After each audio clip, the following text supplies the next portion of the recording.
Hey guys, tonight we'll dive into a topic that's both sensitive and academic. The sexual life of the Middle Ages, a world that was strange and full of controversy. It was the age of chivalry, strict rules, and suspicious herbal remedies. In that world, foreplay was sometimes anything but romantic, just a polite little question and the hope that no one would catch you.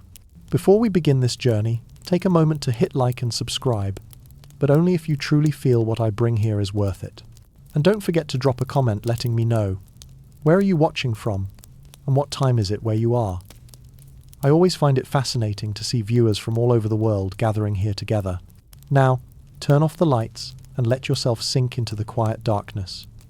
If you'd like, turn on a fan to let a gentle breeze carry you back into the old atmosphere. Let's begin our journey tonight. Instead of private apartments with locked doors and candlelit romance like in period dramas, the sex lives of most medieval people took place in houses barely bigger than a chicken coop, and sometimes literally with chickens in the same room. In rural Europe of the 12th-13th centuries, a peasant's house usually had just one main space. Mud walls, thatched roof, earthen floor, and every activity, cooking, sleeping, livestock, even baby making happened right there. There was no bedroom in the modern sense. A bed, if there was one, was just a wooden frame stuffed with straw. And forget curtains or canopies. Privacy, if you could call it that, was just hoping the kids were asleep, turned to the wall, and the goat in the corner was too busy chewing grass to look over. In such a setting, anyone thinking of romance needed an extremely vivid imagination. Picture a typical peasant household. Father, mother, a few kids, a grandmother, plus a handful of chickens and ducks, sometimes even a pig or cow, since a separate barn was too much of a luxury. So if a couple wanted a private moment, they had to be masters of creative strategy. Prime time, after everyone else was asleep. Tools, absolute silence. Luck, essential if you didn't want the whole village gossiping about it the next morning. Today we say, adults need private space. In the Middle Ages, that phrase would have sounded like a joke. Houses were true open space. But instead of office workers typing away, you had livestock and grandma snoring beside you. Records show that whole families sleeping in the same bed or on the same straw pallet was normal. For the poor, a bed of straw might hold 4 or 5 people. So sometimes, a young couple had to do the deed with the family cat at the head of the bed and 2 kids sleeping at their feet. If love needed fire, well, there was literal fire, since the only light came from the glowing hearth in the corner. For those a little better off merchants or middling nobles, the situation wasn't much better. Yes, they had bigger beds, sturdier frames, maybe even curtains, but they also had servants, and servants often slept right in the same room at the foot of the bed, or in the corner waiting to be called in the middle of the night. Imagine a romantic scene with a maid pretending to sleep, occasionally shifting to eavesdrop. Definitely a mood killer. Travel made things worse. At inns, beds were shared, meaning you could climb into bed to find 2 strangers already there, one still wearing his boots. You squeezed in, praying they didn't snore like a sawmill. In that context, intimacy was a rare luxury. If your wife was traveling with you, congratulations. Tonight your romance was shared with a salt trader from the next village. People often ask, did nobles have it better? They had castles. Well, yes, but castles weren't private havens. A lord's bedchamber was often a stateroom half public, used for sleeping but also for receiving guests and holding council. Guards, attendants, or secretaries often slept on the floor. If a count wanted intimacy, too bad 3 armoured men were stationed at the door. Romantic? Sure, if the clinking of swords counts as atmosphere. What's fascinating is that the lack of privacy wasn't just poverty or bad design. It reflected social values. Privacy simply wasn't considered important. Life was communal, shared village, shared house, shared bed. Individuals had no right to demand personal space. So couples having to improvise was both a hardship and a defining feature of the era. And in that improvisation came all kinds of memorable strategies. Some waited for summer, when others slept outside. Some sneaked into the barn. Some took advantage of everyone being at church to grab a few minutes. All followed the same rule: quick, discreet, silent. Because a single strange sound, a shadow in the dark, and by morning the entire village would be buzzing. Don't forget, in a society where gossip travelled faster than plague rats, privacy was fragile. Clergy notes and court records also reveal the irony. Some villages even issued bans on couples being too noisy at night because it disturbed neighbours. In some places, if caught in the act, you had to pay a fine not for sin, but for breaking communal peace. Looking back, it's both funny and sad. Funny, because medieval romance really was a mood killer. Scratchy straw beds, the smell of cow dung in the air, and a rooster crowing mid-act. But sad too, because amid all that lack, people still longed for private moments of love. And to get them, they had to be more inventive than any modern interior designer, transforming a cramped hut into a private space for just a few stolen minutes before the rooster crowed or the children stirred. If the lack of privacy in daily life made many medieval couples struggle, there was another invisible wall that made things even messier: the church. Back then, the church didn't just decide whether you got baptized, married, or buried properly. It also stuck its nose straight into your bedroom. And they weren't shy about laying out a sacred schedule, detailed enough to make Google Calendar jealous. According to common doctrine, the sole purpose of sex was procreation. Period. No romantic love. No couple bonding. Definitely no stress relief. If you thought intimacy was encouraged to strengthen a marriage, sorry, the medieval church would glare and call that sinful. In fact, many monks even wrote manuals for the faithful, filled with rules that could kill the mood in seconds. Don't be too passionate. Don't do it too often. Don't enjoy it. In plain terms, treat it like a duty, quick, plain, and no smiling. One famous 13th century text even advised that couples should do it without pleasure, without sin, and without delay. Turn it into a math formula, and you'd get marital sex equals duty to reproduce, joy, creativity. And as you guessed, the proper position was missionary. Not by accident. It was considered the most natural, the least offensive to God and the saints. Got any other ideas? Sorry, strike them off. They were suspect. Passion? Number initiative? Absolutely not. The problem was, the church didn't just preach this on Sundays. They enforced it through a sacred calendar, stretched across the year. And if you're thinking, surely it was just a few fasting days, right? Get ready to laugh or cry, because when you add them all up, nearly half the year was off limits. Sundays? Nope, the Lord's Day. Fridays? Still no, Day of Penance. Wednesdays? Questionable too. Lent? 40 days straight, absolutely forbidden. Advent? Another 40 days. Feast days, fast days, even certain phases of the moon. Pile it together, and you had only a few scattered windows. Some scholars joke that if you followed the rules to the letter, medieval couples only had opportunities on a few Tuesdays in April. Pick the wrong day, and the consequences weren't just the priest's death stare. It could be rumours that your child was born weak because of your sin. And don't think this was just theory. Confessional handbooks, manual confession spelled things out in detail that's awkward to even read aloud. Priests were tasked with asking blunt questions, not vague ones like, did you commit lust? But straight up, what day, in what way, and was it too much? Some surviving records make modern readers laugh. Turns out, many priests knew more about their parishioners' bedrooms than their birthdays. Of course, reality often differed from the rules. In the countryside, many couples just smiled, nodded, and carried on. Because if you've just survived a freezing winter, is today a saint's day? Isn't exactly top priority. But among nobles, things were stricter. They had chaplains and spiritual advisors hovering nearby. Everything was scrutinized, written down, sometimes even judged publicly. One bishop reportedly scolded a noble couple for being too affectionate, meaning more than once a month. The recommended solution? Redirect your energy into prayer. Imagine being in a romantic moment only to hear, wait, instead of holding each other, recite 3 Hail Marys. This level of control planted fear and guilt into marriages. Couples didn't just worry about children, but also calculated. Was tonight allowed? Did it clash with Lent? Did it cross into passion? Even in rare private moments, the invisible gaze of the priest, the community, and God himself seemed to watch. And in a society where people believed that breaking the rule could produce weak or cursed offspring, the anxiety only grew. But here's the irony. These harsh restrictions actually trained people in one survival skill: bending the rules. Peasants whispered, "The priest doesn't need to know," and carried on. The wealthy negotiated, or simply closed their doors tighter. But the fear of spiritual surveillance never went away.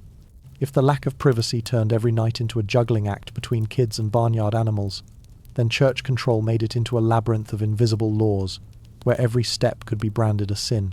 And while human bodies longed for closeness, the church tried to cage it, restrain it, and reduce it to a dull duty.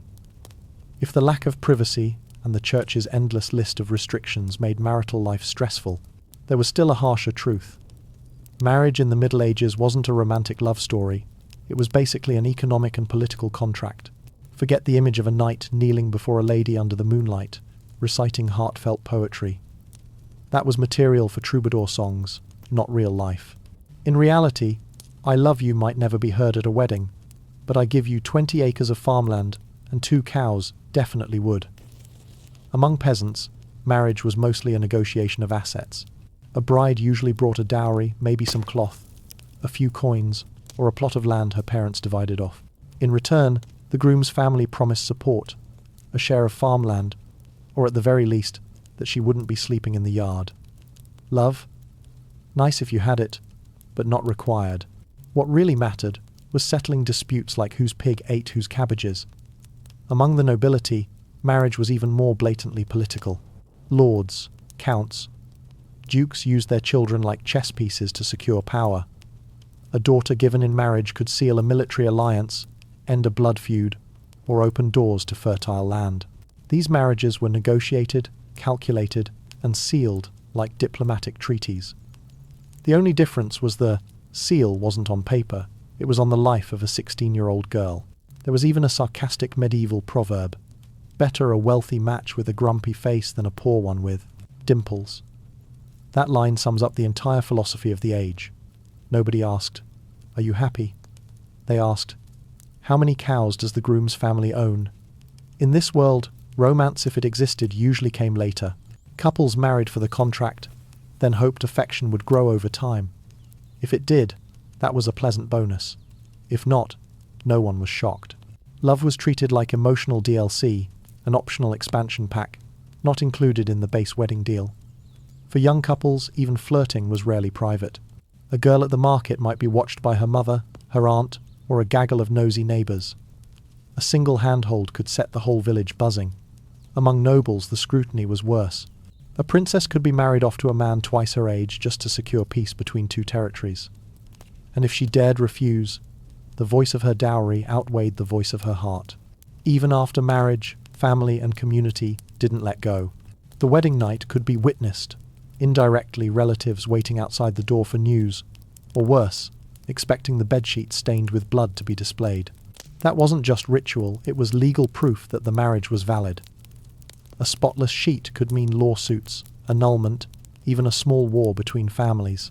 For peasants, the verification was less dramatic, but still mattered. A bride who wasn't intact could bring fines or lower her family's bargaining power in dowry talks. In short, chastity wasn't just virtue, it was currency. That's also why, in many villages, weddings were community events. Not just a party, but a public record, where the whole village witnessed the contract being sealed. Canon law even recognized that all you needed was two people saying, "I agree," in front of witnesses, no priest required. In practice, many marriages took place in fields or at the village well, right where the community's assets lived. And once the contract was sealed, the couple shared the burden.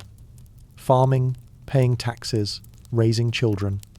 Surviving letters between husbands and wives show that affection sometimes bloomed amid the pragmatism. But it was like a weed sprouting from a crack in stone, not the foundation, just a surprising byproduct. Sometimes beautiful, sometimes painful. Don't think contract marriage meant it lacked weight, though. Its seriousness meant breaking it through adultery, elopement, or refusing an arranged match was explosive. A girl who refused could drag her family into feuds, losing land and status. A young man who ran off with a poor lover could be cut off from inheritance. For nobles, One wrong marriage could shift the fate of entire regions. That's why, when we read medieval love stories, troubadours praising golden-haired ladies, knights pining for their lord's wife, we see the strange contradiction. Poetry sang of eternal love, but reality wrote in dowry terms. People dreamed of Paris and Helen, but in life, they had to settle for marrying the neighbour's daughter to get another cow.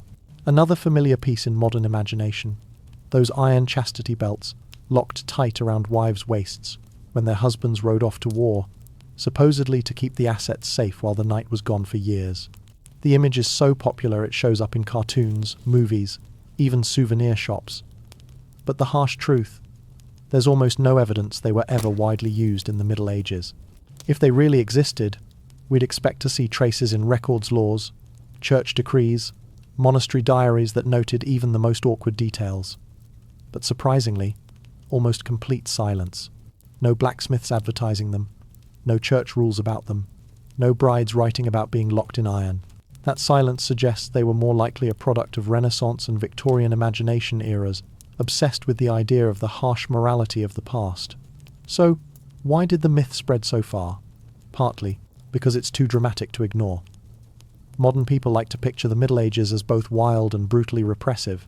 A chastity belt with a giant lock, the key dangling from the husband's neck, was the perfect symbol. Scary, curious, and full of comic or tragic story potential. In reality, many of the chastity belts displayed in museums were made in the 16th-19th centuries, often as fakes, satire pieces, or even theatrical torture devices, not actual medieval tools. And if you try imagining real use, it's absurd. Medieval hygiene was already tough. Add a rough iron frame strapped to the body for months or years. That's a recipe for sores, infections, and death long before any adultery happened. No maintenance guide, no rust-proof locks, no gynecologists on call. Just going to the bathroom would make it pure torture. Still, what didn't exist in reality thrived in collective imagination. Renaissance books and cartoons joked about them, often as moral warnings. Artists drew suspicious husbands locking up their wives, then dropping the key down a well. Audiences laughed but also absorbed the message. Women must be watched, or they'll cause trouble. Over time, the chastity belt image became a symbol passed down to us. In reality, control came in other, far more effective forms. Among nobles, women were surrounded by a web of chaperones. A young lady could barely leave a room without her mother, aunt, or maids tagging along. Any talk with men outside the family was carefully monitored. In villages, young women fared no better.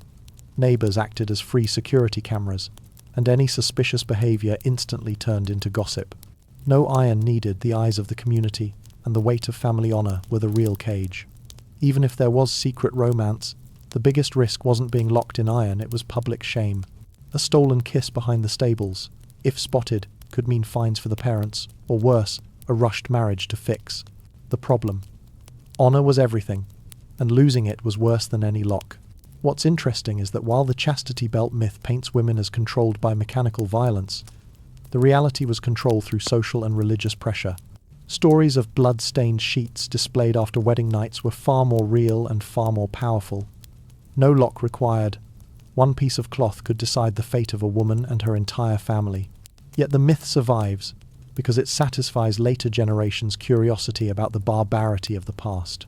19th century tourists saw crude iron belts in museums and sighed, "Oh, women back then suffered so much." Few realized those objects were likely fake antiques, crafted to sell tickets, and so the story kept being told, embellished, and finally absorbed into pop culture. In modern films, chastity belts often appear as a recognizable symbol of the Middle Ages despite being wrong. They're linked to jealous kings, powerless wives, and darkly comic disasters. Audiences laugh but rarely ask, did anyone actually use these? The truth lies in the silence of the records, and that silence speaks volumes. Instead, to really understand how medieval female sexuality was controlled, you have to look at the social structure. Family honor, church authority, community surveillance, and arranged marriages. Together, those were far tighter than any iron belt. In other words, the chastity belt myth doesn't reflect medieval reality. It reflects later centuries' obsession with purity and controlling women. If the chastity belt myth shows how society imagined controlling women, the reality of medieval sexuality was, in some ways, the exact opposite: the open, legal existence of prostitutes and brothels. In many European cities of the 13th, 15th centuries, prostitution wasn't some secret act in a dark alley. It was a trade quietly accepted by both the state and the church. The reason was simple: people had desires, and if you didn't give them a controlled outlet, sexual chaos would spread everywhere. So instead of banning it outright, city authorities chose to regulate it and tax it. Legal brothels were often located on the edge of main streets, near markets or ports, places with plenty of travelers and money. Some cities even had official red light districts with public signs. In Toulouse, there was a quarter called Rue des Filles de Joie, Street of the Girls of Joy. In London, the brothels were under the authority of the Bishop of Winchester, so much so that the prostitutes there were mockingly called Winchester geese. Far from being hidden, they were a steady source of revenue. The fascinating part is that, in many places, the church was indirectly involved. Priests thundered against lust from the pulpit, but at the same time, tax money from brothels flowed into local coffers, sometimes even funding church projects. It was a blatant contradiction, shouting sin while holding out the collection bag. And people understood the unspoken rule: as long as you paid, your sins were tolerated. Cities even issued rule books for brothel management. For example, prostitutes weren't allowed to dress like respectable women. They had to wear cloaks of a different color, or ribbons to mark them. Some places forced them to wear yellow or odd-shaped hats, so everyone knew exactly who they were. It was control, but also a way to prevent mix-ups for customers. Brothels also had operating hours. Some were only open in the daytime, or only on certain days of the week, to keep the noise down. In some cities, even prices were regulated to prevent cheating. In short, medieval prostitution was often managed more tightly than the grain market.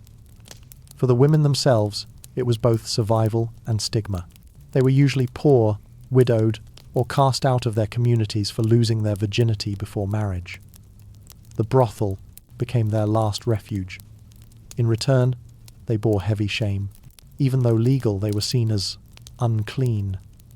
Men would visit them, pay, then go home and cross themselves as if they'd just been absolved. These lives show up in court records too.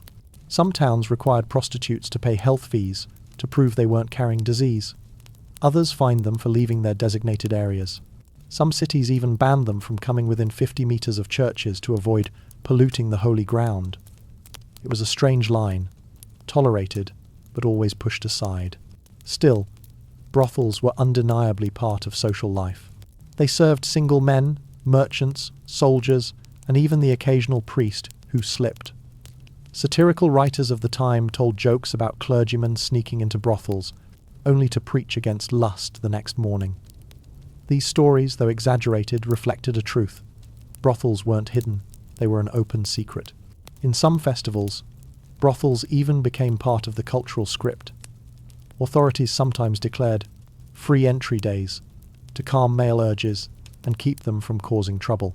Sounds like a joke, but it shows how medieval society faced sex. Not something you could erase, only something you could manage. Big brothels functioned like businesses. They had a madam, often a former prostitute, running things. There were rules on cleanliness, by medieval standards, on money, even on security. Some paid protection money to guards or local officials. In other words, they were theologically illegal, economically legal, and existed in a grey zone everyone ignored. Despite the stigma, prostitutes left their mark on culture. Folk tales often featured them, sometimes mocking, sometimes sympathetic. A few poets even wrote about them as symbols of raw truth. No love, no illusions, just survival and instinct. In a way, they were mirrors showing a society that preached morality, but happily paid for pleasure. And here's the paradox: the same society that invented the iron chastity belt myth. To scare women also openly licensed brothels, even taxing them like any other trade. On one side, rigid control of honor. On the other, indulgence in pleasure if you had the coin. That contradiction is exactly what defined medieval sexuality. If brothels were accepted as a kind of social solution, then the obvious question is, in a world without antibacterial soap, Chanel perfume, or deodorant sticks? How did it all play out? The short answer: they lived in smell. And no, it wasn't roses. Water, the thing we associate with cleanliness, was actually the main culprit in medieval fear. People believed that too much bathing opened the pores, letting in disease and toxic air. So, paradoxically, the more they wanted to avoid illness, the less they bathed. Records even note nobles bragging about not bathing for years, and still surviving. As for common folk, one tub of water would be shared by the entire family, from parents to kids, and finally the youngest last. By that time, it was less clean water and more a strange-smelling soup. Instead of bathing, they relied on layers of clothing. Medieval people wore multiple layers of linen and wool, believing fabric would absorb dirt from the body. The result? Instead of eliminating odors, they just created damp cushions that trapped the smell longer. Laundry wasn't weekly either for peasants, sometimes only a few times through the whole winter. Body odor became a constant background. Imagine a village fair, not just drums and pipes, but the smell of sweat soaked into heavy clothes, mixed with beer, roast meat, horse manure, and the tang of half-cured hides. That was the signature scent of the era. No Dior, no Gucci, just eau de medieval. The habit of masking smells with herbs partly saved the day. The rich carried sachets stuffed with rosemary, lavender, mint. Some ladies even tucked dried petals into their bodices, both for comfort and for when they had to sit beside someone ripe. They liked to burn incense, scatter herbs on the floor so that every step released fragrance to cover the rest. But really, it was just perfume sprayed on a 5-day-old gym shirt. In sex, body odor was the uninvited extra. When a couple lay together on straw, the first thing they felt wasn't tender breath, but the cocktail of unwashed sweat, greasy hair, damp wool, and sometimes even animal waste from the corner. People still found pleasure in the middle of it, but it wasn't exactly a Hollywood romance.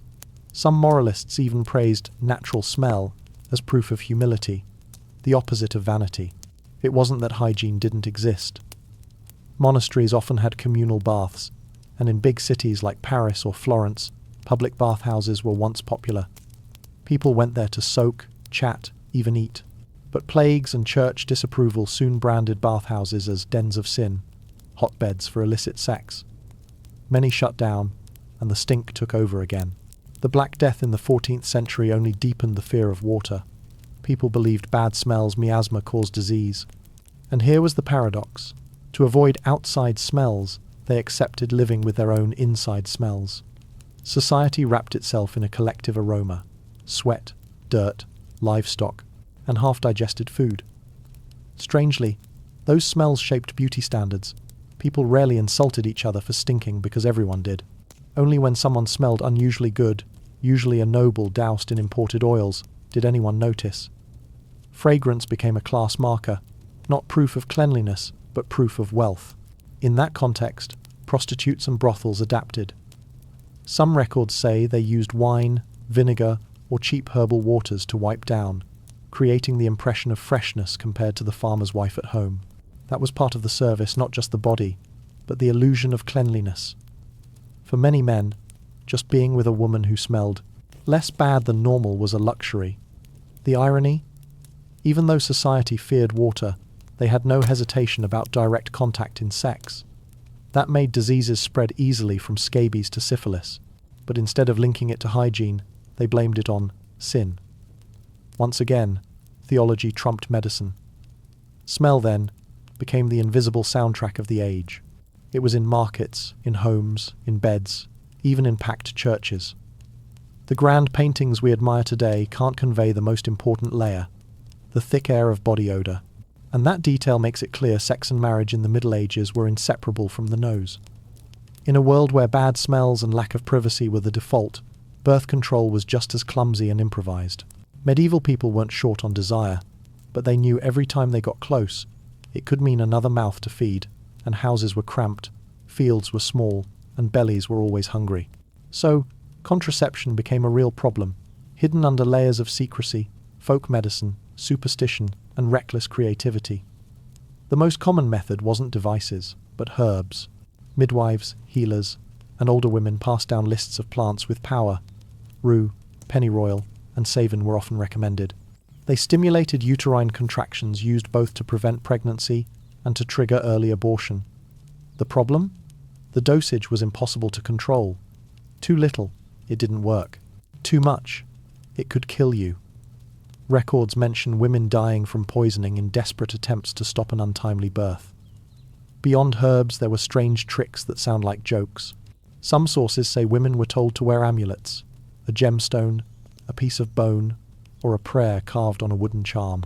Others believed you could jump around the table 3 times after sex to shake the seed out. Some were told to drink strong wine mixed with crushed seeds. The common thread? The effect was mostly belief. For men, there were a few options, but not exactly refined. Some sources mention animal intestines like sheep or goat guts tied off to make primitive condoms. Rough, yes, but one of the few methods that could physically work. The catch? Not widely available, and most peasant men weren't interested in fancy prep for an act they were already sneaking in. Sometimes, the only solution was timing and faith. People believed certain days were low risk, or that sex during menstruation was safe. A mix of observation and misconception. Nobody really understood fertility cycles, so guesses ruled the day. And of course, bad guesses led to plenty of surprise babies. The truth is, contraception wasn't just personal, it was social and legal. For nobles, childbearing was a duty of lineage. A lady who didn't produce heirs regularly could be called useless, even abandoned. For peasants, the opposite. Too many children was crushing. A family with 7 kids risked starvation as land split thinner and grain ran out. So, the paradox. The rich needed children, the poor tried to avoid them. All attempts at birth control carried the shadow of the church. Contraception was condemned as defying God's will, rejecting the gift of life. If discovered, a woman might be branded a witch or heretic. So most methods were whispered in secret, passed like family recipes, but instead of soup, it was about keeping the belly flat. In some places, women tried crude intravaginal remedies, herbs, honey, tree sap to block sperm. Effectiveness? Dubious. But it shows their desperate creativity. Some even used wool or linen as makeshift plugs handmade, risky, infection-prone. Yet when nothing else existed, they clung to those fragile hopes. The bitter irony. Sometimes the most effective birth control was just life itself. Disease, malnutrition, and high infant mortality meant not every pregnancy resulted in a child surviving. Families lost children so often that some prayed for more, not fewer. Yet even then, women tried to space births, because back-to-back pregnancies could quickly exhaust or kill them. Court records and confessions occasionally spill the truth. Women accused of using poisonous herbs, suspected of abortion. Men punished for urging their wives to take the herb medicine, instead of having another child. These scraps prove that contraception wasn't absent. It was simply hidden, threaded through daily life. With all its clumsiness and danger, medieval birth control was like a gamble. Part shaky science, part superstition, part sheer risk. People tried, hoped, and prayed, but more often than not, the result was another newborn crying on a straw bed. And so the cycle spun on. More mouths, more marriage contracts, more church control, and another piece in the complex puzzle of medieval sexuality. In a society where marriage was treated like an economic contract and birth control was as risky as rolling dice with death, the obvious question is, what about premarital sex? The short answer, yes, a lot of it. But it came with a mountain of trouble. In villages, young men and women still met at festivals, harvests, or dances around the fire. Wine flowed, music played, and the usual restraints loosened a little. No surprise that many couples crossed the line in barns, under trees, or even in stables. But society didn't just look away. If caught, the common punishment was a fine or being forced to marry immediately whether they wanted to or not. Church law was clear. Sex outside marriage was sin, but in reality, village custom decided the exact penalty. A court couple might have to stand before the community, confess, and promise to Wednesday. If they refused, families could be forced to pay with money, grain, or even livestock. Love might be the spark, but the outcome was usually a property negotiation perfectly in tune with the contract spirit of the age. For women especially, virginity before marriage carried almost legal weight. A virgin bride meant higher dowry value, better marriage prospects. A girl who wasn't intact could drag her entire family into shame. Parents sometimes sued to make the young man take responsibility, because family honor wasn't just personal, it was social currency. Court records preserve stories both comic and tragic. A young couple caught in the act in the fields, the whole village witnessing. Result: a rushed wedding, but the dowry slashed in half for damaged honor. Meanwhile, the boy lost little beyond a fine. Clearly, the game was rigged. Women bore most of the cost. Men usually slipped away lightly. Among nobles, the stakes were higher. A princess pregnant before marriage could collapse entire political alliances. The fallout wasn't just shame, it could spark war. That's why noble girls were watched obsessively, rarely allowed even to speak alone with a man. Still, letters and poetry show secret affairs did exist, wrapped in the language of courtly love. But in reality, one reckless moment could mean forced marriage or family disgrace. Medieval society also had handfasting, a kind of semi-formal betrothal. Two people could promise, before witnesses, to marry. In many communities, that was enough to allow sex without it being judged sinful so long as the marriage actually happened. But if the man broke his promise, the girl faced the usual disaster: swelling belly, shattered honor, and almost no chance of marrying respectably again. Another common scenario: accidents. If a girl got pregnant, the community almost always forced marriage, love or not. This was called marriage by belly. A child born just a few months after the wedding was too early, but everyone looked the other way as long as the contract was sealed with a ceremony. In towns, with looser supervision, premarital sex was even more common. Markets, fairs, and especially the areas near brothels became meeting spots. For many, testing the waters wasn't rare. It just meant accepting the risk if consequences showed. What's striking is that while society was strict, people weren't always as pious as the church wished. Surviving folk songs are full of sexual innuendo, mocking priest severity, and celebrating secret romances. Proof that premarital sex was both forbidden and widespread, the classic medieval paradox. In fact, authorities and clergy were sometimes more flexible than we imagine.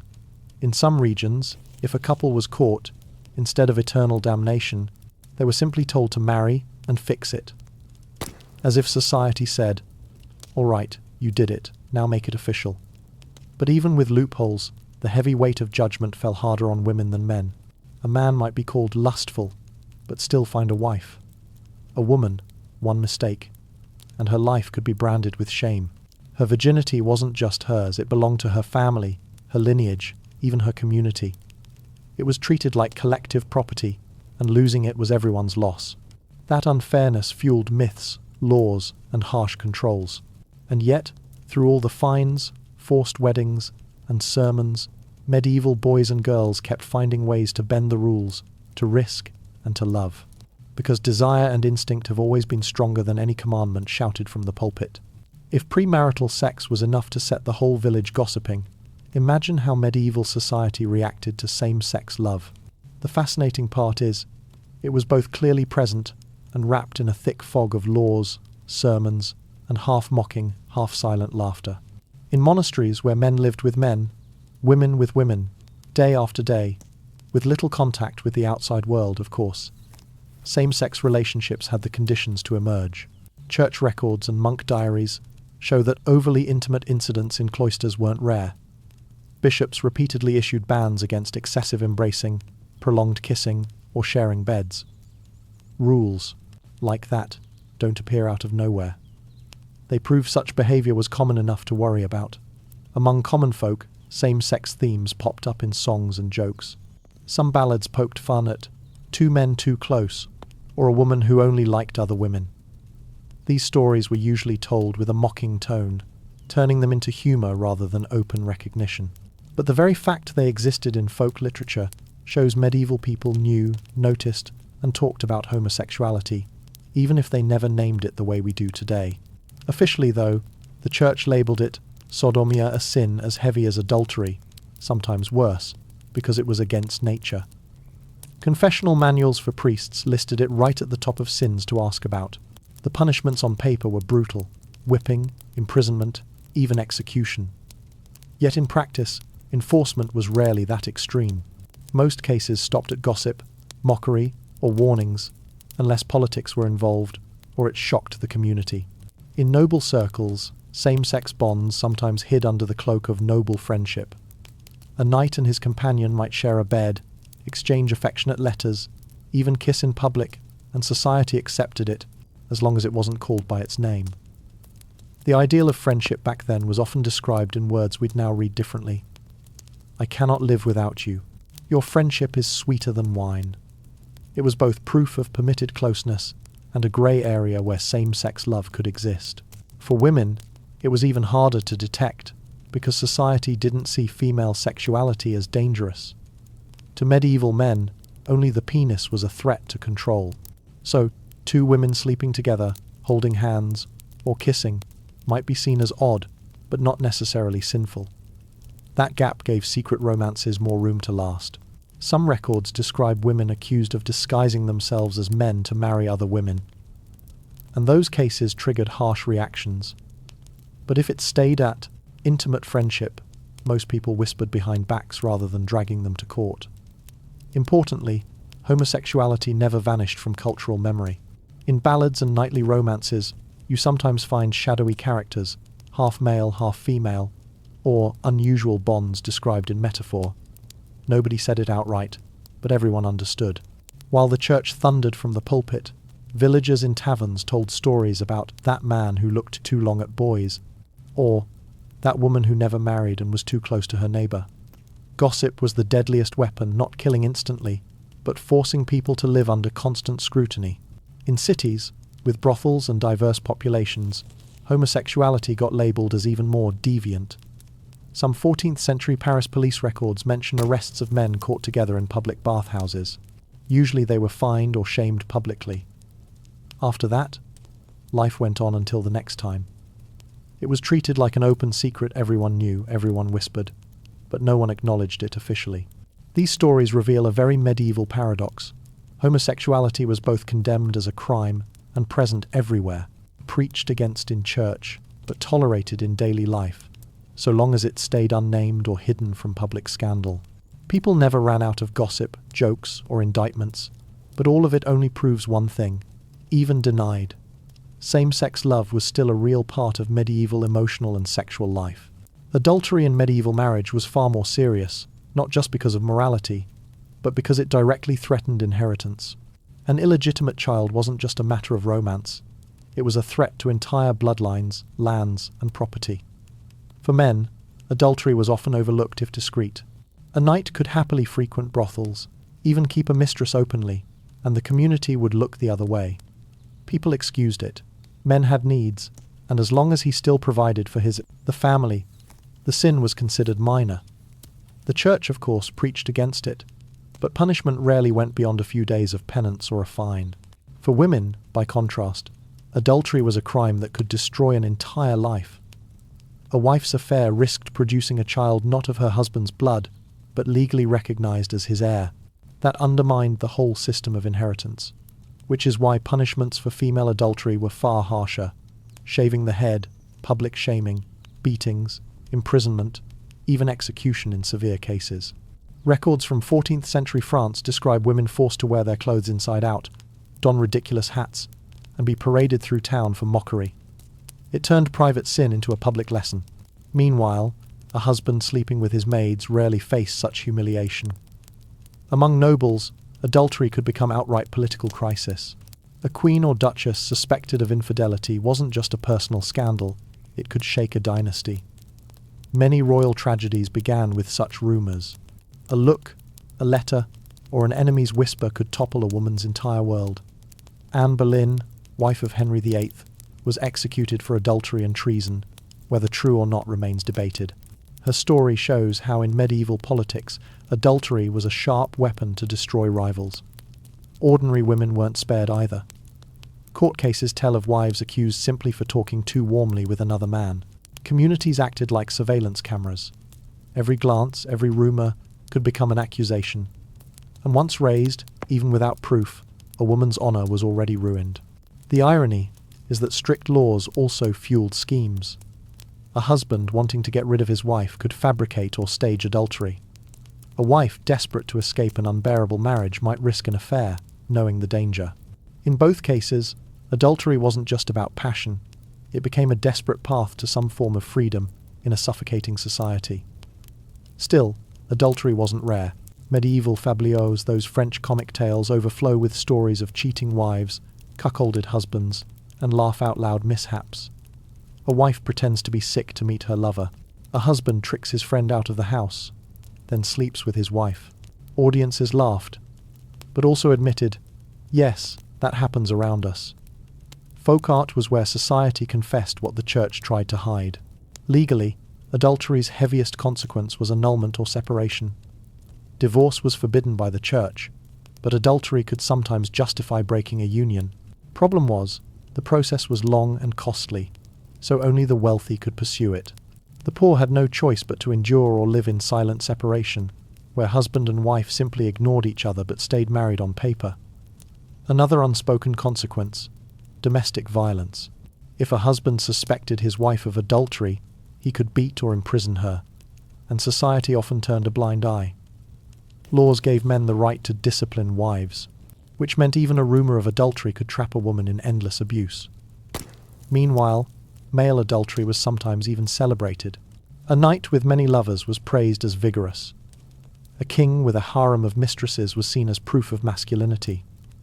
Hypocritical and contradictory, society preached fidelity, yet glorified male promiscuity.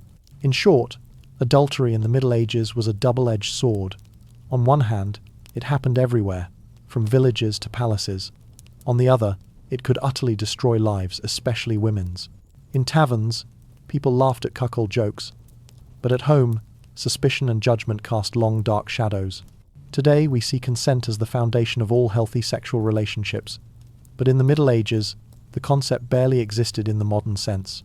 Back then, sex wasn't understood as the meeting of two equals, but as duty, power, and order. In marriage, the wife was considered her husband's property, both canon law and customary. Law made it clear. The husband had the right to demand the marital duty at any time. The wife had no right to refuse, because her body had been handed over in the wedding ritual. The phrase, "the two shall become one," really meant the wife no longer controls her own body. Refusal was seen as a violation of duty, even a sin. The irony is, church law did require consent to make a marriage valid. A marriage without both parties' agreement even spoken could be annulled. But that consent only mattered at the moment of the wedding. Afterward, it became a permanent license. Consent to marry equals lifelong consent to all sexual acts. On the flip side, if a woman claimed she had been raped outside marriage, the chances of being believed were slim. Courts often asked, if she truly resisted, why didn't she scream? Why are there no witnesses? In rural communities where everyone knew everyone's business, accusations of rape were often dismissed as cover stories for voluntary affairs. The result? Victims stayed silent, or only pursued justice when backed by their families. That doesn't mean rape was never punished. It was, and plenty of records survive. But prosecutions usually only move forward when the victim was an unmarried virgin, because then the assault ruined her marriage value and caused economic loss to her family. If it was a married woman, the case was treated as less serious, since she already belonged to her husband, so another man's act did less damage. A cruel logic, but true to the mindset of the time. There were rare cases where women asserted a right to refuse. Some laws in Flanders and Italy show that if a husband forced sex to the point of injury, the wife could sue. But note, the focus wasn't on lack of consent, it was on bodily harm. The injury, not autonomy, was the issue. The absence of consent also shows in how society treated underage sex. Many girls were married at 13 or 14. Once past puberty, they were considered ready. Nobody asked if the young bride wanted it. Consent was basically silence, and silence was assumed to mean yes. Literature shows the same mindset. Knightly tales and fabliaux are full of scenes we'd now call assault, but they were written as comedy. A man bursts into a room, steals a kiss or forces himself, and audiences laughed. Society didn't call it violation, it called it proof of masculine boldness. Meanwhile, women were expected to pretend resistance to protect honor. but if they resisted too strongly, they were branded unpleasant. This dangerous social game blurred the line between consent and coercion into a fog. The church, meanwhile, condemned lust while upholding inequality. Confessional manuals told priests to advise wives who refused their husbands to submit, because marriage was sacred duty.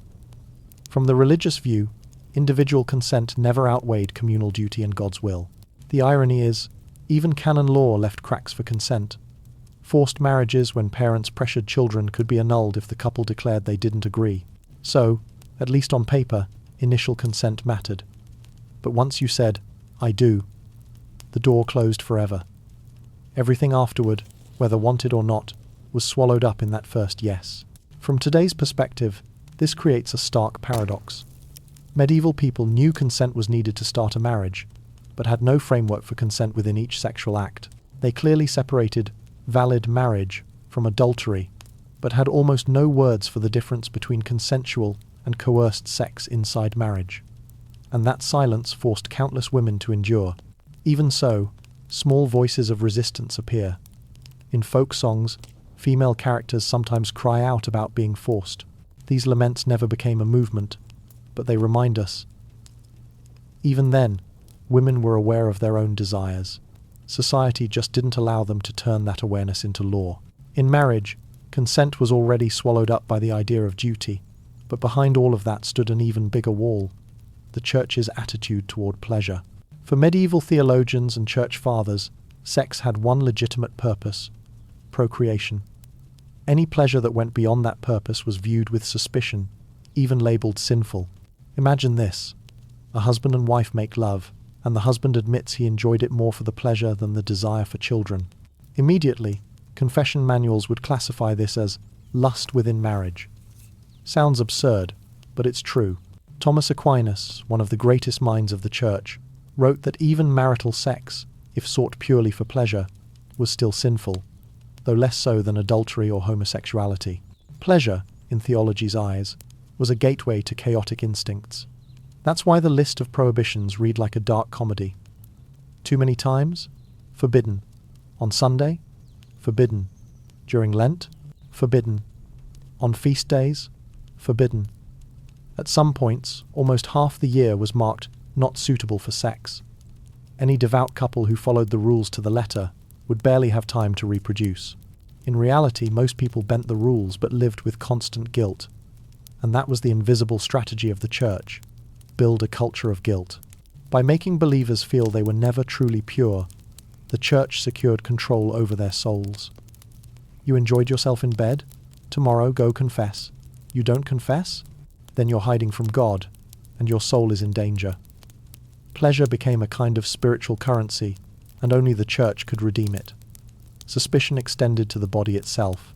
Writers described sexual pleasure as something filthy, clouding the intellect. Augustine, one of the most influential saints, said sexual pleasure dragged humans like beasts. From then on, anyone who enjoyed too much was cast as lowly, less human. The body wasn't seen as a gift, it was the enemy to be subdued. The reality, of course, is that people kept seeking pleasure anyway, and that tension created a double game: public morality, private indulgence. At taverns, festivals, or masked carnivals, desire burst out like a pressure valve. The more the church banned it, the more people sought it, and the more they ended up back at confession. It was a perfect loop. Desire, guilt, repentance, each step tightening the church's grip. Women carried the heaviest stigma. People believed women had stronger, less controllable desire than men. Female pleasure was tied to temptation and sin.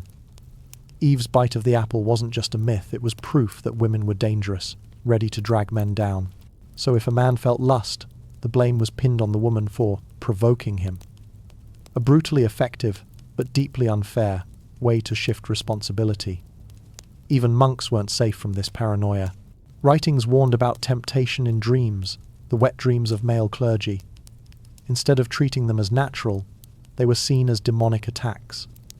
Many monks woke up terrified, rushing to pray. Pleasure, even in sleep, was marked guilty. There was no space for the body to forgive itself, and yet, the church was itself obsessed. Anti-lust texts often describe sexual acts in graphic detail, so detailed modern readers might blush. Preachers thundered about filthy acts, but in doing so, revealed imaginations as vivid as any peasant's. Their suspicion was, in a way, also an obsession. Meanwhile, theologians built a whole taxonomy of sexual sin. Missionary sex for children, lowest tier. Anything else, contraception, masturbation, homosexuality, adultery, was carefully ranked up the scale. It was like a bizarre medieval leaderboard of pleasure, from less sinful to very sinful. And while scholars catalogued, everyday people kept doing it all anyway. Pleasure didn't vanish just because it was banned. It became secret, drenched in guilt, and wrapped in confession. Medieval men and women loved, desired, and enjoyed, but always with the echo in their ears. You are wrong. You are dirty. And that echo was the church's strongest tool to control the sexual lives of an entire age. Amid all the rules, the control, and the heavy shadow of sin, one stubborn thing still spoke out: love. It didn't vanish just because the church distrusted it, or because marriage was reduced to a contract. Instead, love quietly survived, clinging to the cracks of society, and sometimes flaring up fiercely, defying every rule. In literature, especially in the tradition of courtly love, that longing shines through. Knights wrote poetry to ladies, often the wives of other men, lords, even kings. It was impossible love, praised as a sacred fire. It didn't need to become marriage. It only needed to be yearned for, to be remembered. A glance through a window, a stolen smile, sometimes meant more than 1,000 nights of passion. Medieval people turned love into a spiritual concept, so it could survive even when the body was bound. In everyday life, love also existed in simpler stories. There were young couples who, after countless restrictions, finally married thanks to persistence. There were wives, married off in arranged unions, who grew to truly love their husbands after years of sharing hardships. Love in the hearth, in the leaking thatched roof, in the struggle to survive a cold winter that was love without glamour. But it was real and enduring. Even in the tragedy of adultery, love flickered. A woman risking everything to meet her lover wasn't only chasing pleasure, but the hunger to be cherished, to be seen as a person, not property. Those stories, though whispered, still spread, proof that the human heart is not so easily tamed. Interestingly, the church, while distrusting pleasure, didn't completely deny love. Many theologians wrote that love, if directed toward God, could elevate the soul. But they wanted love transformed into divine devotion, not earthly passion. And so, romantic love kept living in tension, celebrated in art, controlled in daily life. Medieval people turned to symbols to speak what they couldn't say. A bouquet of roses left on a doorstep, a handkerchief hidden in a knight's armor, a ballad sung in the market. These became the language of love. When words were forbidden, they used poetry, music, and symbols. That indirection made love mysterious, romantic, and in a way, safer in the eyes of the community. But love wasn't reserved for nobles or poets. In villages, secret romances after the harvest, a hand held at a festival, or the patience to wait through an outbreak of plague all testified to it. Many young couples were forced into rushed marriages because of a swollen belly. But in those forced unions, real love could take root. Society made the rules, but daily life bent them to human needs. There were touching stories of old couples too. They didn't have flowery poetry or nights kneeling, but they had evenings together, sharing dry bread and the fear of famine. In scarcity, they found love in patience and endurance. For them, love wasn't lofty desire, but the ability to endure together. Love seeped into myths and legends as well. Romeo and Juliet, written later, is the most famous symbol, but in the Middle Ages there were already countless tales of lovers defying families and laws. They often ended in tragedy, but that very tragedy made the love eternal in memory. People retold them both as warnings and as secret admiration. The most important truth is this: love in the Middle Ages wasn't erased by contracts, by suspicion of pleasure, or by communal control. It just changed shape, hiding in poetry, in symbols, in hurried touches. And because it was so hard, it was cherished more. A stolen glance, a forbidden kiss, could be remembered for a lifetime. In the darkness of sin and judgment, love was still the small light people clung to. Even buried under duty, it found a way to survive, stubborn, resilient, and sometimes all the more beautiful because it was forbidden. Alongside all the rules, the control, and the heavy shadow of sin, there was a cold machine built to crush every offense: the courtroom and the confessional. In the Middle Ages, sex wasn't just private business. It was legal, religious, and political. And those two mechanisms were where pleasure got dissected down to the smallest detail. In secular courts, sexual cases often turned into public theatre. Anyone accused of adultery, caught in premarital sex, or even just rumoured, could be dragged before the village council. Evidence didn't have to be much, just a neighbour saying they heard strange noises or saw a candle burning too late. That was enough. In a society where honour was currency, rumour carried as much weight as truth. Punishments weren't just about discipline, but about setting an example. Offenders could be fined, paraded through the village in humiliating costumes like wearing a donkey hat or inside-out clothes, or sentenced to forced labour. For heavier charges, rape, incest penalties could include mutilation, exile, even death. But the key point was, it all happened in public, so the community could watch and remember. Inside the religious sphere, the confessional was where private pleasures were stripped bare. A parishioner kneeling before a priest was forced to recount every act. How many times did you have sex? In what position? Did you seek pleasure beyond procreation?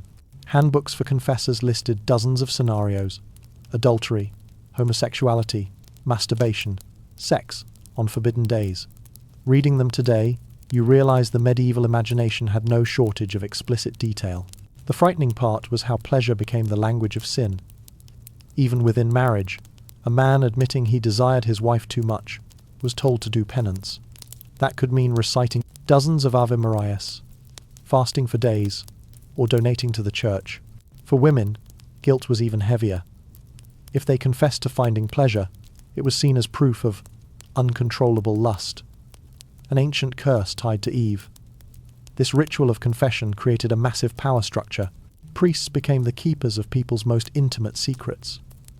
In a society where sexuality was bound by law and custom, being forced to tell everything to a man in a black robe became a haunting reality. You couldn't escape. You could fool your neighbours, but you couldn't fool the priest, or so the church wanted you to believe. Courts and confessionals together built a stage where people were both actors and audience for their own sins. The adulterer was dragged before the village and mocked. The penitent in the dark booth was sentenced to exhausting prayers, then emerged with their head down, everyone guessing, he just confessed something unclean. Both paths forced people to pay with honour while reinforcing social order. Of course, not everyone played along. Sometimes trials flipped.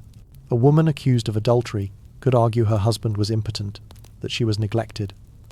A young man accused of a tryst could deny it completely, claiming it was a jealous neighbour's lie. Sometimes the community split, half defending, half condemning. In those moments, the village court wasn't just about sex. It was a battleground of social alliances. Monasteries weren't immune either. Records tell of monks investigated for being too intimate with one another. They confessed, were disciplined, sometimes expelled. And yet, religious texts kept writing ever more detailed lists of sexual sins, as if the more forbidden it was, the more they couldn't stop describing it. That's why courts and confessionals were not just tools of discipline, but theatres of hypocrisy. People accused, mocked and condemned others to reinforce their own purity. A man could leave the brothel and the same day join the village trial to denounce two lovers in the fields. A widow could whisper her sins to a priest, then the next morning spread gossip about that other girl's immorality. The cycle of sin, confession, penance, repeat kept the whole system alive. No one was ever truly pure by the standards set, and so everyone was indebted to the church and the community. Courts and confessionals didn't end sin, they turned it into fuel for power. Looking back at the whole picture of sex and marriage in the Middle Ages, a huge paradox emerges. A society packed with control, packed with rules, yet people still found ways to love, to desire, and to bend the rules in order to survive. From cramped houses with no privacy, to the strict grip of the church. From marriage turned into a contract, to myths like chastity belts. From the open existence of brothels to clumsy attempts at contraception. From premarital sex, adultery, and homosexuality, to the confessional booth and village trials. All of it paints a society far more complex than the Dark Age stereotype, full of shades and contradictions. The common thread running through it all is this: human bodies never fully belonged to the people who lived in them. They were monitored by family, by neighbours, by custom, and above all, by the church. Pleasure was branded dangerous, chastity was turned into property, marriage into an economic deal. Yet it was exactly in that suffocating context that we see the stubborn strength of instinct and love. People didn't just obey, they bent the rules. They hid, they twisted, they mocked them. Folk songs were packed with sexual innuendo. Tavern jokes made fun of priests sneaking off. Herbal contraception recipes were whispered from ear to ear. Proof that, no matter how tightly the church, the village, and the community watched, human desire was never fully crushed. The biggest legacy of the age might just be the creation of a culture of collective guilt. The church didn't just teach right from wrong, it taught people to feel guilty about their very bodies. That shadow lingered for centuries. Even in the Renaissance and the early modern era, the idea that sex must be controlled, that pleasure came with sin, haunted society. But from the Middle Ages we also see the seeds of resistance. Courtly love in literature, secret romances in ballads, or the quiet endurance of peasant couples, these all whispered that humans didn't just live to obey, but also to chase happiness. Tragic love stories, adultery tales, even gossip about same-sex affection, all showed that society could judge, but hearts refused to stay silent. When we talk about what remains, it's not just suspicion of pleasure or rigid rules, it's also the lesson of human resilience. The Middle Ages remind us that sex and love are never just about two individuals.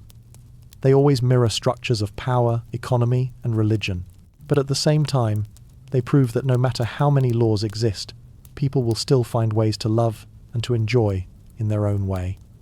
Today, looking back with modern eyes, much of it sounds strange, even funny. Quirky contraceptive tricks, absurd village trials, calendars with half the year marked "no sex allowed." But under the laughter is a truth that hasn't changed. We're still wrestling with the same old question: how to balance pleasure with morality, personal freedom with social order. We may have escaped chastity belts and confessional booths, but debates over sex, marriage, and consent still echo. The Middle Ages aren't as distant as we think. They're a distorted mirror, reflecting conflicts we still face. And if there's one positive legacy to remember, it's this: love endured. Despite contracts, rules, churches, and harsh eyes, love still carved out a place. It might have been a stolen glance at a village festival, a secret poem, a hidden hand squeeze, or a lifetime of quiet companionship. The Middle Ages may have been cloaked in shadow, but within that darkness, there were still sparks of light.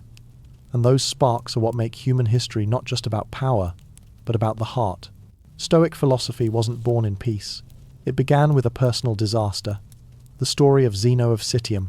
Picture this: a wealthy merchant, standing at the peak of his career, suddenly loses everything in one violent wave. Zeno wasn't a philosopher. He was born on the island of Cyprus, around 334 BC, into a family that traded in purple dye, the most prized colour of the time, known as the royal shade. His father, a successful merchant, introduced Zeno early to the business, and the young man quickly rose in the world of trade. Money, goods, influence all within his grasp. But then, fate turned. On one fateful voyage, while transporting valuable cargo, Zeno's ship wrecked off the coast of Athens. All of it, his fortune, his hopes, his status, sank beneath the waves. Zeno survived, but with nothing left, stranded in a foreign city. For a merchant, it was total ruin. No capital, no business, no future. Yet in that moment of despair, the seed of Stoicism was planted. The story goes that after the wreck, Zeno wandered through Athens and stepped into a bookshop. There, he happened to pick up a text recording the teachings of Socrates. Pages about courage, self-control, and calm in the face of hardship pierced his heart, because here was a man who had just lost everything. Zeno asked the bookseller, "Where can I find men like Socrates?" The bookseller smiled and pointed outside. "Follow that man, he creates, a cynic philosopher." And just like destiny unfolding, Zeno walked out of the shop and into a new path of philosophy. The disaster of losing everything opened a new horizon. Zeno realized that wealth, trade, status, all of it, was as fragile as a ship smashed by waves. The one thing that couldn't be swept away was the mind, and how we face events. This was the first spark of Stoic philosophy. Happiness doesn't depend on possessions or circumstances, but on the power of inner self-mastery. Zeno wasn't alone in this lesson. The Greek world at the time was in chaos. City-states had weakened. Alexander the Great's empire had collapsed into disorder, and people felt lost in a vast, unstable world. Zeno's personal disaster mirrored the collective disaster of his age. That turbulence made room for practical philosophies like Stoicism to take root. What's striking is that Zeno didn't just sit on the Athenian docks mourning. He sought out teachers. First, Crates the harsh cynic who once threw his money into a river to prove he'd renounced wealth. Then Stilpo, Diodorus, Cronus, and others. From them, Zeno learned this. Loss isn't an ending, it's a chance to rebuild yourself. If fortune can vanish, then wisdom and character are the only treasures no one can steal. About 20 years later, Zeno began teaching on his own. He chose a very particular place, the Stoa Poikile, the painted porch in Athens, where people gathered. He didn't pick a fancy academy or build his own temple. He chose a public space, open to anyone. And from that Stoa, he and his followers became known as the Stoics. That beginning is symbolic. From personal shipwreck, Zeno built a philosophy that has lasted for millennia. His collapse taught him that no one controls the storms outside, but everyone can learn to control themselves. Disaster was not only his starting point, it became the test of Stoic thought itself. When Marcus Aurelius, the philosopher-emperor, wrote his Meditations while Rome faced plague and war, he was echoing Zeno's lesson. The world outside can fall apart, but your mind doesn't have to. When Epictetus, a slave stripped of everything, taught that it's not events that harm us, but our judgment about them, he was living out the same truth born from disaster. If Zeno had never lost it all, he might have remained just another wealthy, forgotten merchant. But catastrophe pushed him onto the path of philosophy, and from hardship, Stoicism was born. That's the first and deepest Stoic lesson. Disaster doesn't just destroy, it can also remake. After years of studying under different masters, Zeno finally chose a very particular place to teach on his own. The Stoa Poikile, the painted porch in the heart of Athens. This wasn't a closed-off school like Plato's Academy or Aristotle's Lyceum. There were no fancy gates, no quiet philosophical gardens. The Stoa was public space, right in the square, where common folk passed by, merchants haggled, soldiers gathered, and beggars found shade. And it was there that Stoic philosophy was born. This choice was no accident. It reflected exactly the spirit Zeno wanted to spread. Philosophy wasn't meant to be locked inside books, or reserved for elites. It was meant to live right in the middle of daily life. A porch where Athenians ducked from the rain was the same classroom where lessons on staying calm in storms were given. No more boundaries between lecture hall and street, because life itself was the real test of philosophy. They say Zeno, thin and modestly dressed, often leaned against a column, teaching in a calm, deep voice. Around him weren't just students, but curious passers-by who happened to stop. Even the uneducated slaves, mercenaries, women selling goods could listen in. This was the core difference. From the very beginning, Stoicism was philosophy for everyone, not just the noble class. So what did Zeno and his followers discuss under that porch? The focus was simple: how to live well in a world full of uncertainty. They divided everything into two categories: what we control, thoughts, actions, attitudes, and what we don't, health, reputation, wealth, death. The porch's lesson echoed: happiness depends on focusing on what we command, and letting go of anxiety over what we can't. The setting made the message even stronger.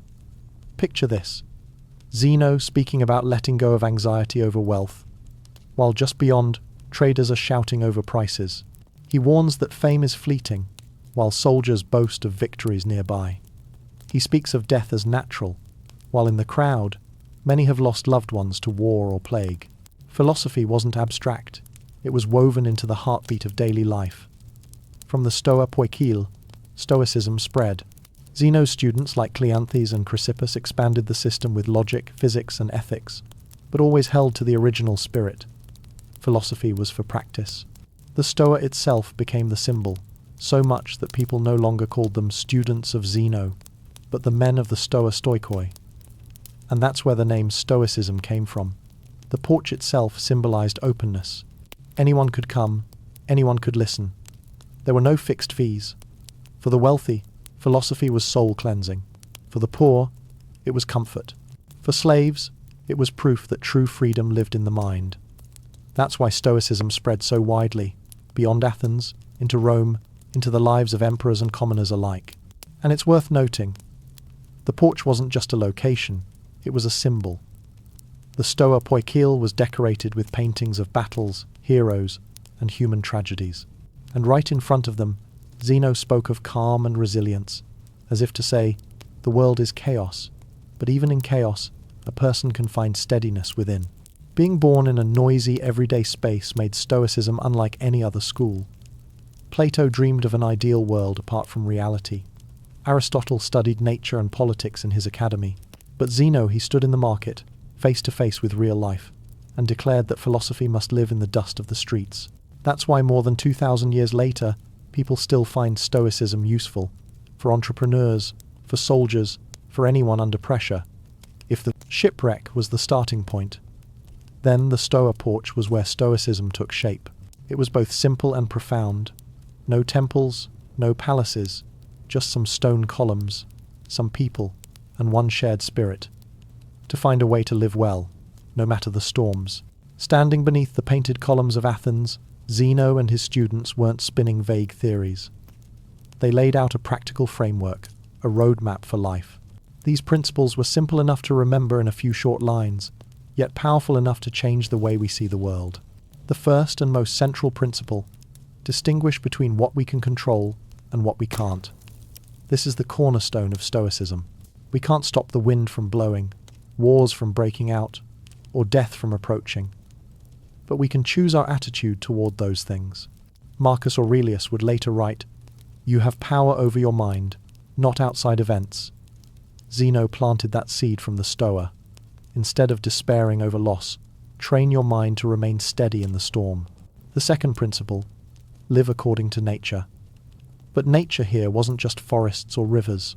For the Stoics, nature meant the order of the cosmos, where everything unfolds through the reason of the logos.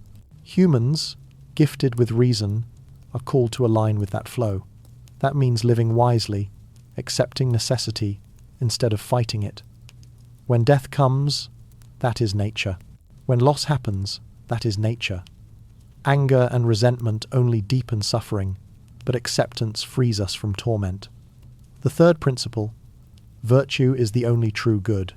Not wealth, not fame, not power, only virtue stands as the ultimate goal. And for the Stoics, virtue wasn't abstract. It had 4 pillars: wisdom, justice, courage, and temperance. A poor man can be virtuous, and therefore happier than a rich man who is unjust or greedy. This flipped society's usual values. They measured people not by possessions, but by inner character. The fourth principle: pleasure and pain are not absolutes. The Stoics called them indifferents. That means pleasure doesn't automatically make us good, and pain doesn't automatically make us bad. They're just phenomena, like rain or sunshine. What matters is how we face them. One person might collapse in despair from pain, while another grows stronger through it. Value lies not in the event, but in our response. The fifth principle: embrace fate, amor fati, the love of destiny. This was Stoicism's boldest spirit, not just giving up complaints, but actually learning to love what cannot be changed. When plague spread, when war stole loved ones, instead of drowning in grief, the Stoic trained to love those events as part of the universe. Epictetus, once a slave, taught, "Don't wish events to happen as you want them to, wish them to happen as they do, and you will be happy." Place these principles in noisy Athens, and you see their power. A merchant loses his goods. He remembers wealth isn't his to control, only his attitude. Island, a soldier loses comrades. He finds strength in the virtue of courage, not despair and grief. A poor man with nothing but rags. he can still live justly and wisely and therefore be happier than a corrupt rich man. What's striking is that these principles required no gods to hand out rewards. They stood on their own, grounded in reason and lived experience. Stoics didn't promise heaven after death. They taught how to live well right now in the marketplace, on the battlefield, or in the palace. That's exactly why Stoicism resonated so deeply with the Romans. It spoke directly to real life, not to dreamy abstractions. When Zeno's students, especially Chrysippus, systematized Stoicism, they turned these principles into a mental toolkit. Facing anger, remember the divide between what's under control and what's not. Facing ambition, remember only virtue is truly good. Facing loss, remember to love fate. Stoicism wasn't a rigid catechism. It was a set of tools, ready to use when life pressed hard. From the painted porch, those principles travelled far. When Emperor Marcus Aurelius wrote Meditations on Campaign, he was applying the first principle. He couldn't control betrayal or death, only his own mind. When Epictetus taught fellow slaves, he repeated, "Don't pin happiness on what's outside your grasp, root it in your own virtue." If Stoicism survived centuries, it's because of these core principles. They weren't bound to one religion, one nation, or one era. They spoke the same language to all people, in all places. When you lose, when you suffer, when you need courage to keep going. If Zeno planted the seeds of Stoicism under the painted porch of Athens, it was the generations after him who nurtured it, grew it, and turned it into a towering tree of philosophy, one that could shelter humanity for centuries. 3 names are always mentioned: Cleanthes, Chrysippus, and later Seneca, Epictetus, and Marcus Aurelius. First came Cleanthes, Zeno's direct student. He had once been a boxer, then forced to labour day and night to survive while studying philosophy. People say Cleanthes hauled water by day and studied with Zeno by night, exhausted but unshakable. His persistence earned him the nickname Zeno's donkey, not quick or flashy, but patient and loyal. Cleanthes left behind the hymn to Zeus, praising the universe as ruled by divine reason. That hymn was more than religion, it was philosophy, affirming that the cosmos has order and that humans must align themselves with it. If Cleanthes kept the flame alive, Chrysippus turned it into a roaring fire. He is remembered as the system builder of Stoicism. Chrysippus wrote hundreds of books, expanding Stoicism into a complete philosophy that covered logic, physics, and ethics. He was praised so highly that people said, "Without Chrysippus, there is no Stoicism." It was he who transformed a few principles into a decimate, full structure strong enough to stand beside Plato and Aristotle. But Stoicism didn't stop in Athens. It crossed into Rome, and there it found new great heirs. Seneca, advisor to Emperor Nero, became one of the sharpest Stoic voices. Though he lived in a palace full of intrigue, he wrote letters and essays urging people to live simply, master their desires, and accept death as natural. There's a striking paradox here. Seneca was wealthy and entangled in politics, yet his words resonate because they cut straight to timeless fears. That tension made him relatable. He wasn't a distant saint, but a flawed man wrestling between ideals and reality. Then came Epictetus, a slave.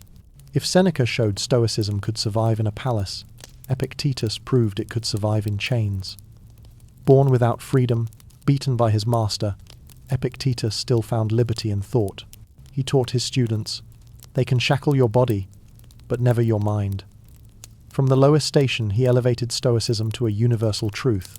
Anyone rich or poor, free or enslaved, could find strength in this philosophy.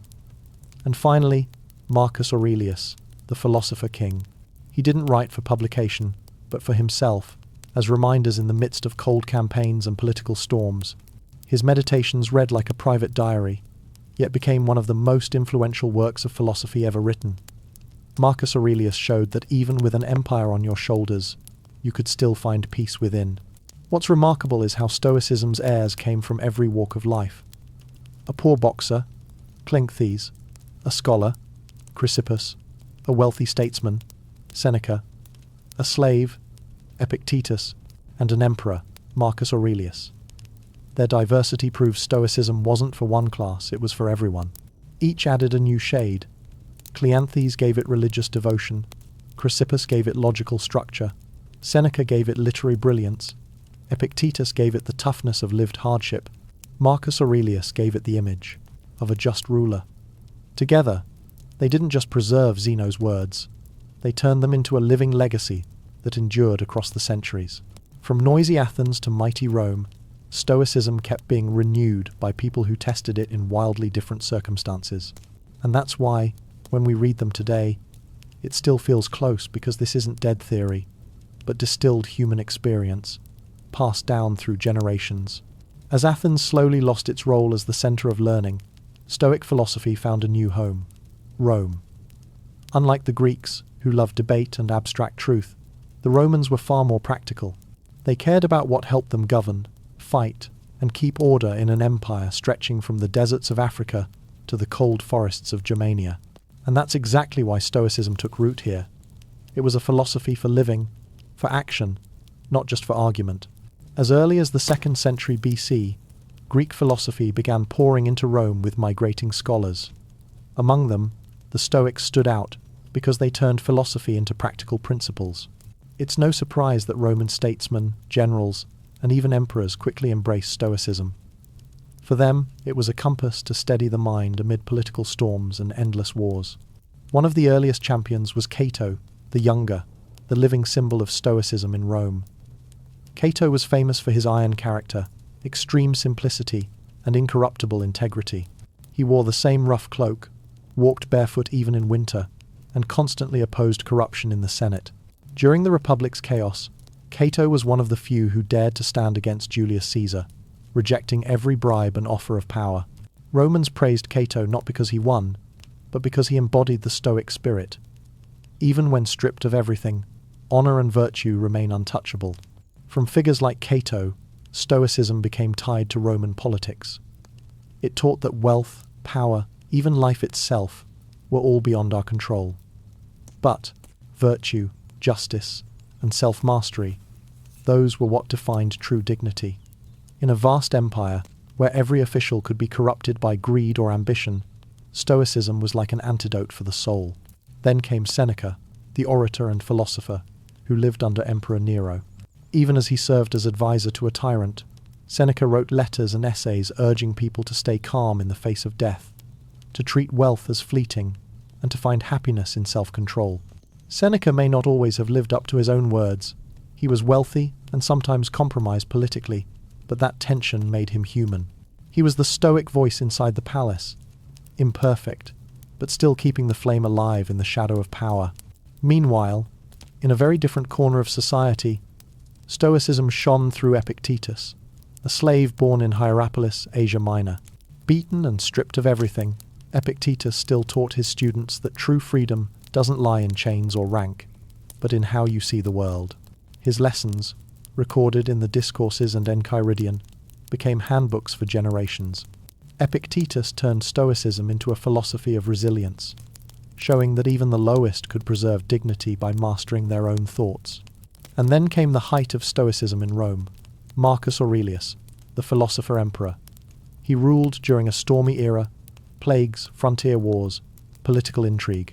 But in the middle of it all, Marcus wrote the Meditations, simple reflections on staying calm, facing death, and living justly. He didn't write them to teach others, but to remind himself. Ironically, those private notes became one of the greatest guides for humanity.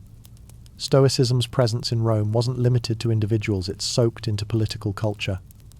A consul might use Stoicism to resist bribes. A general might draw on it to keep his composure in defeat. An ordinary citizen could find comfort in it after losing a child, a fortune, or falling into poverty. Stoicism became a shared language across every class, from slave to emperor. When Athens was just a memory of philosophy, Rome turned Stoicism into a living tradition. It was no longer just theory under a painted porch, it was philosophy tied to the battlefield, the Senate, the palace, and the poorest homes. In Rome, Stoicism truly matured, not just a Greek philosophy, but a universal philosophy of humanity. When Stoic philosophy reached its peak with Marcus Aurelius, it also entered the twilight of its golden age. Rome was changing, and with it, the dominant ideas changed too. Stoicism didn't vanish overnight, but little by little, it gave way to a new and rising faith: Christianity. There were many reasons for Stoicism's decline. First was the shift in intellectual power. Greek-Roman philosophy had long been tied to the elite, emperors, officials, intellectuals, but when the empire fell into crisis, that class weakened. Ordinary people needed more than advice on calmness. They needed a promise of salvation after death. Stoicism taught acceptance of fate, while Christianity promised heaven. In a world scarred by plague, war, and poverty, that promise was hard to resist. Second, Stoicism was individualistic. It taught each person to master themselves, train their mind, and find happiness within. But Christianity offered community. Churches, shared rituals, brotherhood. A slave or a poor Roman could find not just comfort in prayer, but a spiritual family. Stoicism, with its harsh self-discipline, couldn't compete with the power of belonging. Third, there was the different way of seeing pleasure and suffering. Stoics saw them as indifference, neutral, neither good nor bad, just chances to practice virtue. Christianity, though, saw suffering as sacred, as a way to be close to God. The image of Jesus on the cross turned pain into a symbol of redemption. What Stoicism treated as a test, Christianity transformed into salvation. That reached human hearts more deeply than any rational lecture. Yet to say Christianity defeated Stoicism isn't quite fair. In reality, Christianity absorbed much of it. The early church fathers, like Tertullian and even Augustine, were shaped by Greek philosophy. They agreed that people must master desire, accept fate as God's will, and live morally instead of chasing wealth. Sound familiar? That's Stoicism breathing under new clothes. The handover is clearest in the ideas of conscience and personal responsibility. Stoicism taught that happiness lies in virtue. Christianity said the same, except instead of grounding it in the Logos, it placed it in God's will. Stoicism claimed even slaves could live well through reason. Christianity said that before God, every soul is equal. The similarities let Stoicism melt into the new faith, not clash against it. Its influence even survived in Roman law and morality. Ideas of justice, civic duty, and human dignity carried Stoic fingerprints. Christianity later took those values and spread them through medieval Europe. Stoicism became like an underground stream, shaping the foundations of Western civilization, even as its name faded. But why couldn't Stoicism survive on its own? Partly because it lacked religion. People back then needed more than philosophy. They needed rituals, symbols, and belief in the afterlife. Christianity offered it all: prayers, baptism, heaven, and hell. Stoicism only offered rational calm, a thin comfort for someone who'd lost a child, a home, or hope. And Stoicism demanded strict discipline. To truly live it, you had to constantly separate what's in your control, let go of ambition, and love your fate. That was a hard road fit for philosophers, emperors, or people with iron will. Christianity, on the other hand, was wide open. Just believe and pray, and even the sinner could be forgiven. In those harsh times, that open invitation spoke to the masses far louder. Even so, many Christian thinkers carried Stoic spirit forward. When they told believers to accept trials as God's will, when they stressed resisting desire, or when they valued virtue above wealth, they were echoing Zeno, Epictetus, Marcus Aurelius. Stoicism didn't truly disappear. It was reborn in another form, carrying a cross instead of standing under Athenian columns. Looking back, Stoicism didn't end in failure, but in fusion. It handed its legacy to Christianity, and through that faith, kept shaping Western civilization for centuries. From justice and human dignity to the way people face suffering, Stoicism's shadow remains hidden now in prayers rather than in philosophy lectures. When Europe entered the Renaissance, the long-dormant classical texts of Greece and Rome, hidden in monastery libraries for centuries, were opened once more. Alongside Plato, Aristotle, and Cicero, the works of Seneca, Epictetus, and Marcus Aurelius came back to life. In the air of longing to return to the sources, people realized Stoic philosophy had never truly died. It had only been asleep, waiting to be awakened. Seneca, with his simple letters on how to live, became a source of inspiration for many humanist scholars. They found in him a relatable voice, not a philosopher floating in the clouds, but a man wrestling with politics, still striving to hold on to virtue amid temptation. Epictetus, with his Enchiridion, became a pocket guide for Renaissance thinkers. Even soldiers and merchants read it, thanks to its concise and practical style. From the Renaissance into the Enlightenment, Stoicism continued to shape many minds. Descartes, Spinoza, and especially Kant all bore its mark. When Kant said moral action must be based on duty rather than desire, he was echoing the Stoic idea: only virtue is truly good. Stoicism quietly became part of modern philosophy, even if the name was less often spoken. During Europe's revolutions, Stoic spirit was also called on to forge political will. Leaders, soldiers, and intellectuals drew strength from its call: to face suffering, to see death as light as a feather, to place duty above self-interest. These values seeped into Western political culture. Moving into the 19th and 20th centuries, Stoicism became a foundation for practical schools of thought. Viktor Frankl, the psychiatrist who survived Nazi concentration camps, wrote, "Everything can be taken from a man but one thing, the last of human freedoms to choose one's attitude in any given set of circumstances." That's a direct echo of Epictetus, the slave-turned-teacher of old. Stoicism proved itself not just theory, but a survival tool in the midst of hell on earth. In the 21st century, Stoicism has staged an even bigger comeback, fueled by the internet and the wave of practical philosophy. Books like Ryan Holiday's The Daily Stoic have sold millions, putting Seneca and Marcus Aurelius on modern bookshelves as spiritual coaches. Thousands joined Stoic Week, a global event where people test Stoic exercises in daily life, journaling, sorting what's in and out of their control, imagining loss to better appreciate the present. What's fascinating is how modern Stoicism shows up in places you'd never expect.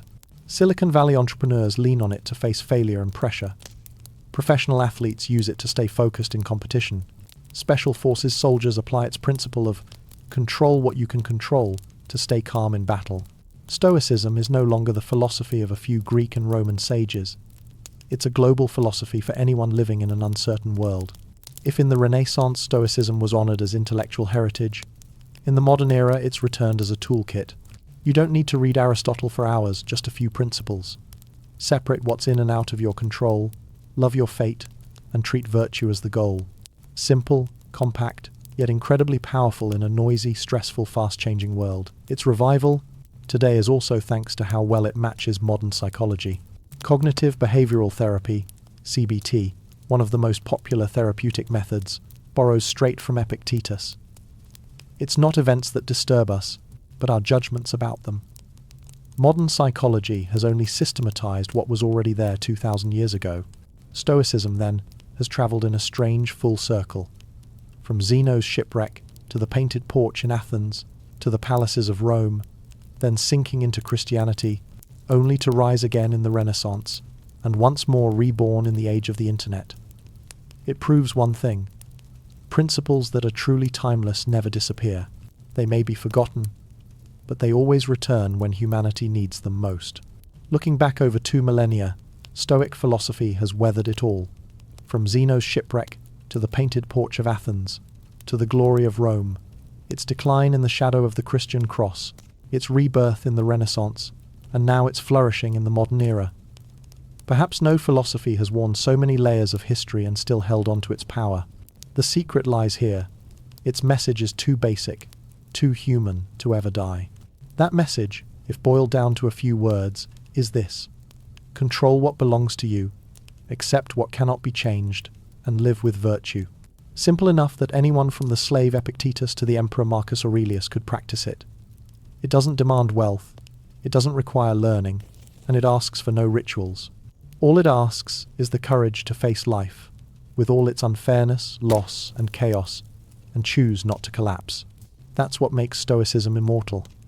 It doesn't promise some distant heaven. It hands you a spiritual armor to wear today. A soldier on the battlefield, a merchant left with nothing, a patient in a hospital bed, a broken-hearted lover, all can pick up this philosophy and stand firm. It doesn't make suffering vanish, but it makes you stronger than suffering. As the world grows more uncertain, economic crises, global pandemics, wars, climate change, it's no wonder Stoicism has returned. It's not old, it's like an old friend, always waiting when we need it. Among countless, complicated philosophies, it shines because of its clarity. What's in your control, what's not. That's it. and that's enough to save countless people from panic. Some ask, if Stoicism emphasizes letting go, doesn't that make people passive? The answer is written in history. No. Marcus Aurelius, in the middle of wars and plagues, still ruled an empire. Seneca, in a rotten court, still wrote timeless philosophy. Epictetus, from slavery, still taught his students with unwavering voice. Letting go doesn't mean doing nothing. It means focusing on the right actions within your control.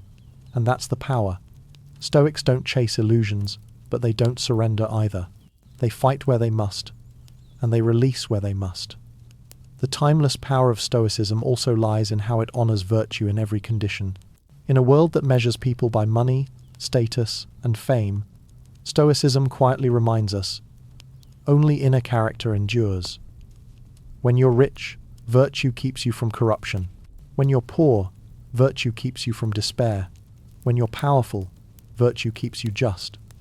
When you've lost everything, virtue is the one thing no one can take away. That may be why Stoicism speaks to every generation. Its message isn't bound to Greece, Rome, or Europe. It belongs to humanity. You don't need to know who Zeno was, or memorize how many books Chrysippus wrote. Just one line from Marcus Aurelius. You have power over your mind, not outside events. That alone is enough for someone today to stand firm against work pressure, financial worries, or fear of tomorrow. And that's what immortality means. A philosophy that survives not because it sits on a shelf, but because it breathes in people's lives. When an entrepreneur falls and rises again, remembering failure is just a lesson. When a soldier stays calm under fire, remembering death is natural. When a patient smiles, knowing they can't control fate, but can control their attitude, that's Stoicism alive, right now. The journey of Stoic philosophy, from Zeno's wrecked ship to today's hospital rooms, proves that some truths never expire. They don't promise grandeur, they hand us a mirror to face ourselves. And as this screen closes, maybe you'll remember this. Love your fate, amor fati. Live with virtue, and focus on what you can control. That isn't just ancient Greek philosophy, it's a spiritual weapon for anyone who wants to live steady in an uncertain world. Stoicism isn't the past, it's the present. And maybe it's also the future. If there was one place in ancient Rome that reflected the rhythm of everyday life, it was the public bathhouse, the thermae. Now don't picture just a couple of tubs to wash off the dust. A Roman bathhouse was a social hub, a place for entertainment, sports, business, and gossip all at once, like a park, a gym, a Starbucks, and social media rolled into one. A normal day for a Roman citizen, whether noble or common, often ended at the baths. And don't imagine it as some luxury reserved only for the rich. Public baths were open to everyone. With just a small coin, or sometimes free, courtesy of politicians trying to win favour, you could step into another world. The smell of olive oil, the hum of voices, the mist of steam rising everywhere. Usually, people started in the palestra, the exercise yard. Men, stripped down or in loincloths, played ball, wrestled, or lifted stone weights. Sweat poured, dust stuck, but it didn't matter, because soon it would all be washed away in hot water. After exercise, they moved to the appetiterium, the changing room where slaves kept their clothes. Then came the tepidarium, the warm room, to let the body adjust. From there, the real, bathing ritual began. The caldarium, the hot room like a steam bath, and finally the frigidarium, the cold plunge pool. That sensation of going from blazing heat to icy water for Romans, it was the ultimate pleasure of rebirth. But this wasn't just bathing. It was a social ritual. In the caldarium, dripping with sweat, politicians whispered about elections, merchants struck deals, philosophers debated ethics. A witty remark in the bath could spread through the whole city by the next morning. Think of it as Rome's unofficial boardroom. And don't think it was only for men. Roman women also had their own bathing hours, sometimes separate, sometimes not, depending on time and place. For them, the baths were also about beauty care. Massages with olive oil, hair removal, makeup, hairstyling. Slaves carried cosmetic boxes, perfume jars, and soft towels. For women, the bathhouse was a spa, a beauty salon, and a gossip lounge rolled into one.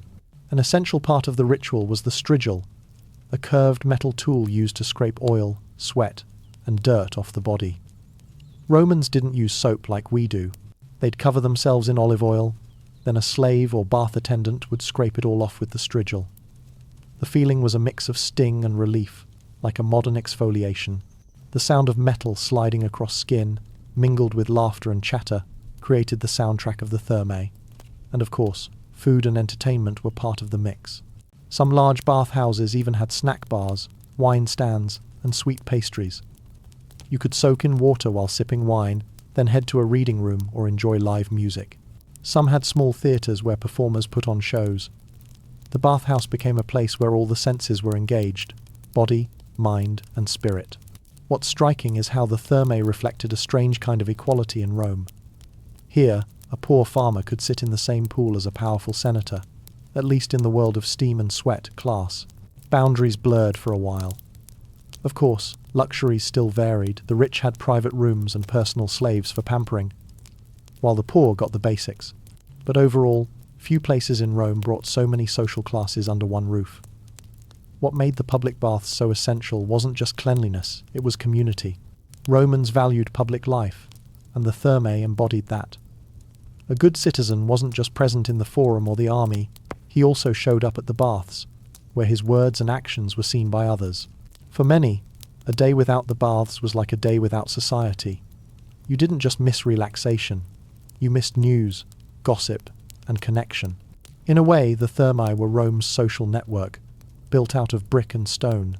So the daily bath wasn't just about washing, it was a journey, from sweat and dust, through heat and olive oil, into the refreshing plunge of cold water, ending with laughter and chatter. A ritual that was personal and communal, hygienic and political, athletic and cultural. Romans bathed to be clean, but more importantly, they bathed to live within their society. Stepping into a Roman public bath, the first thing you felt wasn't water, it was ritual. Romans didn't just jump into a pool and call it a day. They followed a sequence, almost an art of living, and every citizen, from slave to senator, knew the rhythm by heart. The journey began in the apoditerium, the changing room. Here, you stripped off your toga or tunic, leaving it in wooden or stone cubbies. Slaves kept watch, but thieves lurked. So many people carved their names or marks to claim their clothes later. And as you shed your garments, you shed your outside identity too for a moment. Everyone was nearly naked, and class differences blurred. Then came the palaestra, the exercise yard, where sweat began to flow. Romans believed exertion heated the body, opened the pores, and made bathing more effective.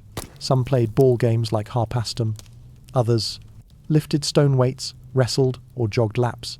Shouts, thuds, and laughter filled the air. It was both warm-up and a show of vigour before entering the baths proper. From there, you moved into the tepidarium, the warm room. It was a bridge space, not too hot, not too cold. Stone walls absorbed heat from the hypercaust furnace below. The tepidarium eased the body, but it was also perfect for chatting, getting a massage with olive oil, or simply watching people come and go. When you were ready, you stepped into the caldarium, the hot room, the very heart of the ritual. Steam and the sharp scent of olive oil hit instantly, sweat pouring down at once. In the centre, a steaming pool. Around it, heated stone benches. People sat, reclined, rubbed on oil, then scraped it away with the strigil, a curved metal tool pulling off oil, sweat, and dirt. Slaves did the scraping, filling the room with the familiar squeak of metal on skin. For Romans, this was rebirth, from grime and sweat to a cleansed body. Some even bathed in the hot pool, adding perfumes, rose, mint, or exotic herbs from the east. For the wealthy, the caldarium was a stage to flaunt taste. Finer oils, skilled slaves, sharper political banter. For common folk, it was simply the bliss of heat-melting fatigue. From the caldarium, you plunged into the frigidarium, the cold pool, a shock that jolted the whole body awake. The water was clear and wide, often framed by marble columns and statues of gods. Laughter and shouts echoed as groups dove in, sending waves crashing. The icy plunge after searing heat was seen as rebirth, therapy, tightening muscles, sharpening the mind, finishing the cycle. Yet the journey didn't end there. Many returned to the tepidarium to cool down slowly, recline, or enjoy another massage with fragrant oils. Some baths had a laconicum, a blazing dry room like a sauna where sweat poured like rivers. Romans truly believed this cycle of heat, cold, oil, and scraping was more than hygiene. It was medicine, preventing illness, extending life, sharpening the mind. Around this ritual was a whole caste: slaves massaging, vendors selling snacks, doctors offering advice, philosophers lecturing as people rested. Bathing wasn't an isolated act, it was the center of life, where body, mind, and society merged. And Romans lingered. Hours could slip by in the baths, from afternoon until nightfall, spent in the rhythm. Exercise, heat, cold, rest, food, conversation. No rush. In a world of conquest and hard labor, the bathhouse was the sanctuary of slowness, almost meditative, yet deeply communal. There was one invention that turned Roman public baths into a true wonder: the hypocaust, a system of underfloor heating that still earns respect from engineers today. Without the hypocaust, there would be no steaming caldarium, no gently warm tepidarium, and no perfectly cool frigidarium beside them. The whole Roman world of steam, sweat, and pleasure rested on it. The principle sounds simple, but it was brilliantly sophisticated. Romans built the bathhouse floors on stacks of small brick pillars called pili. This left a space about 2 to 3 feet high beneath the floor. Outside, workers kept a massive furnace blazing the praefurnium, where slaves constantly shoveled in wood and charcoal. The hot air and smoke filled the hollow space beneath the floor, then rose through clay pipes hidden in the walls, finally escaping through vents near the roof. The result? The entire floor and walls were heated from within. Step barefoot into the caldarium, and you'd feel warmth radiating through the polished marble. Heat spread evenly, turning the whole room into a giant steam chamber.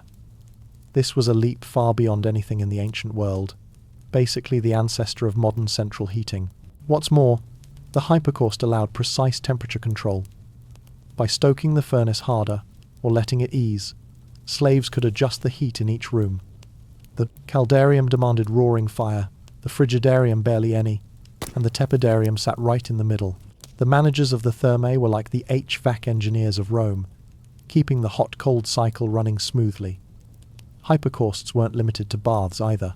Wealthy Romans installed them in villas, warming dining rooms, bedrooms, even private libraries. Imagine a freezing Italian winter night, but your mosaic floor glows with heat beneath your feet. It was a luxury Europe wouldn't see again for centuries, but the system came at a cost. The furnaces had to burn constantly. Slaves worked around the clock, feeding wood, clearing ash, monitoring airflow. A single large bathhouse could devour tons of wood every day.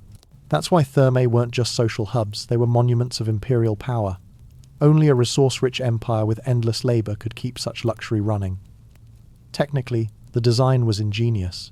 Thick marble or tile floors held heat for hours. Hollow clay tubes built into the walls carried warmth upward. Some sites even had double walls to trap heat inside. These were ancient lessons in insulation and ventilation concepts still used today. Romans also believed heat had medical value. Physicians like Galen taught that steam balanced the body's humours, opened pores, and expelled toxins. Combined with oil massage and scraping with the strigil, the hypocaust became part of a daily therapy session. Many citizens believed the bathhouse wasn't just pleasure, it was free healthcare. Socially, the hypocaust made the bathhouse a showcase of Roman engineering. Travellers from distant provinces walked in and marvelled. The floors blazing hot, mist rising in the air, mosaic ceilings glimmering overhead, everything humming together in perfect order. It wasn't just bathing, it was proof that Rome conquered not only with armies, but with mastery over nature. Of course, there was a darker side. The forests around major cities were stripped bare for fuel. Slaves in the furnace rooms endured brutal conditions, scorching heat, choking smoke, endless toil, while citizens above lounged in luxury. Below them, anonymous bodies sweated in the shadows to keep the steam paradise alive. A Roman paradox, the comfort of the many resting on the hardship of the few. Even so, the hypocaust remains one of the boldest, most practical Roman inventions. It shows that Rome wasn't just about roads, bridges, or arenas. It cared about everyday experience too. The warm floor beneath your feet, the haze of steam swirling in the air, the feeling of being reborn in heat and cold. That's what made the bathhouse not just architecture, but a living marvel of the empire. If the Colosseum was where Romans cheered for blood, then the public bathhouse was where they whispered, bargained, and sometimes plotted the fate of the empire. The thermae weren't just places to wash off dust.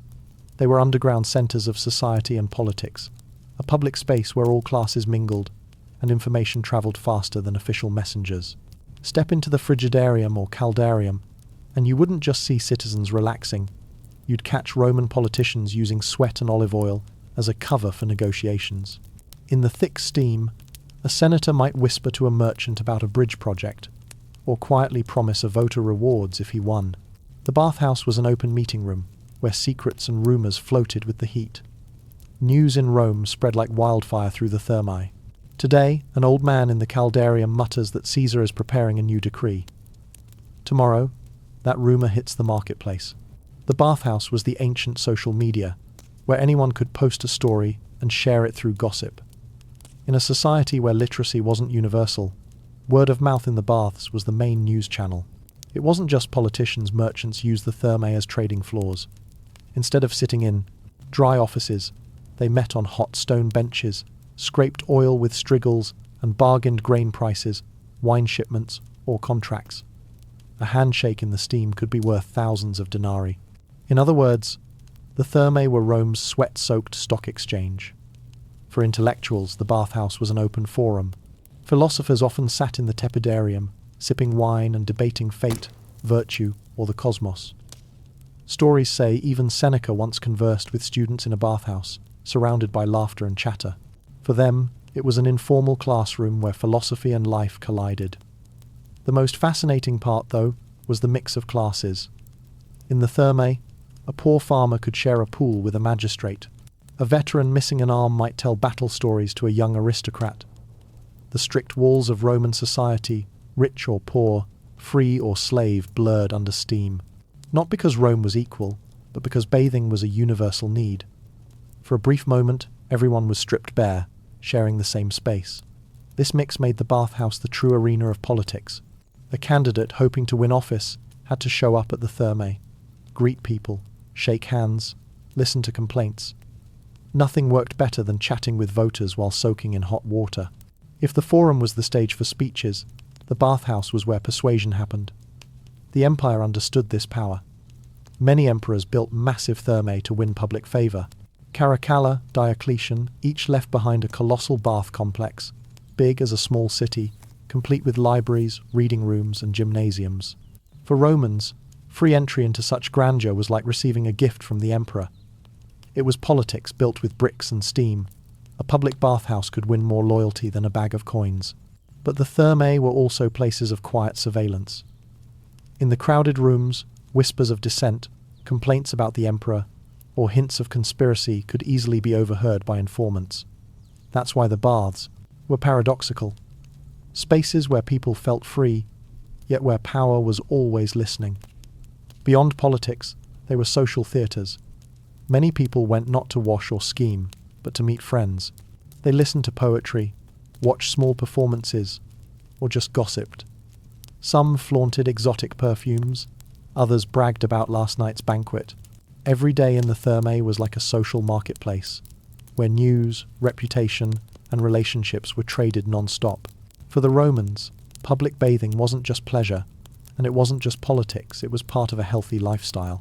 They believed heat, cold water, olive oil, and the sequence of steaming, scraping, soaking, and massage didn't just clean the body, they carried real medical benefits.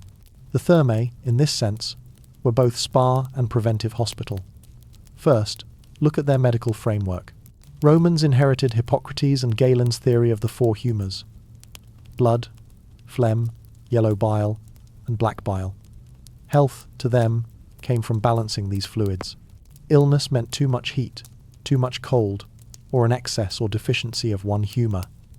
And the bathhouse, with its control of temperature and circulation, was seen as a tool for restoring balance. In the caldarium, sweat poured out. Romans believed that was the body purging toxins, getting rid of excess humours. Then, stepping into the frigidarium, the shock of cold made the skin tighten and blood rush inward, restoring harmony. Alternating heat and cold wasn't just refreshing, it was therapy. Roman doctors like Galen, the physician of gladiators, often prescribed visits to the baths. A man with aching joints might be told to soak longer in warm water. Someone with insomnia might be advised to steam then plunge cold. A patient with digestion troubles could get an olive oil massage in the tepidarium. The bathhouse, in this way, acted as a community clinic, where doctor and patient met not in sterile rooms, but in the midst of laughter and the smell of oil. Beyond treatment, the baths were about prevention. To Romans, daily bathing meant keeping the body clean, not just free of dirt, but purified inside. In an empire often racked by plagues, the habit of communal bathing was believed to build resilience.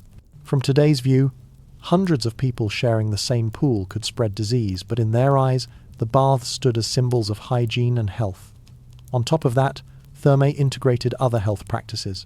Within the complex there was the palaestra, the exercise yard, where men lifted weights, wrestled, threw discus, or ran.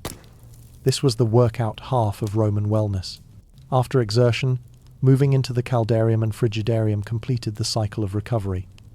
If today we have gyms and saunas, Romans had palaestra and thermae thousands of years earlier. Massage was central too. Professional slaves called unctors rubbed olive oil into the skin, kneaded muscles, and then scraped with strigils. These movements boosted circulation and eased fatigue, seen as remedies for soreness and stress. For a soldier back from campaign or a laborer fresh from the market, it was more precious than any herbal medicine. Many large bathhouses even included areas for physicians. They would sit nearby, observe bathers, and offer advice. A man with skin irritation? Try hot water with sulfur oil. Someone with lung problems? Inhale caldarium steam, then plunge quickly into cold. Some thermae even had small clinics where medicine and steam therapy worked hand in hand. Mental health mattered too. Romans believed wellness included the mind. Stepping into the thermae meant leaving behind the noise of markets, the stink of streets, the strain of politics.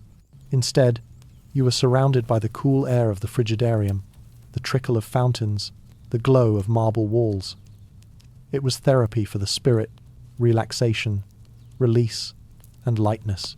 For the wealthy, the baths were a place to show off their health regime.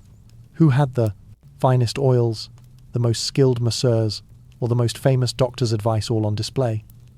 But for ordinary citizens, though less luxurious, they still got the same rhythm: heat, cold, rest.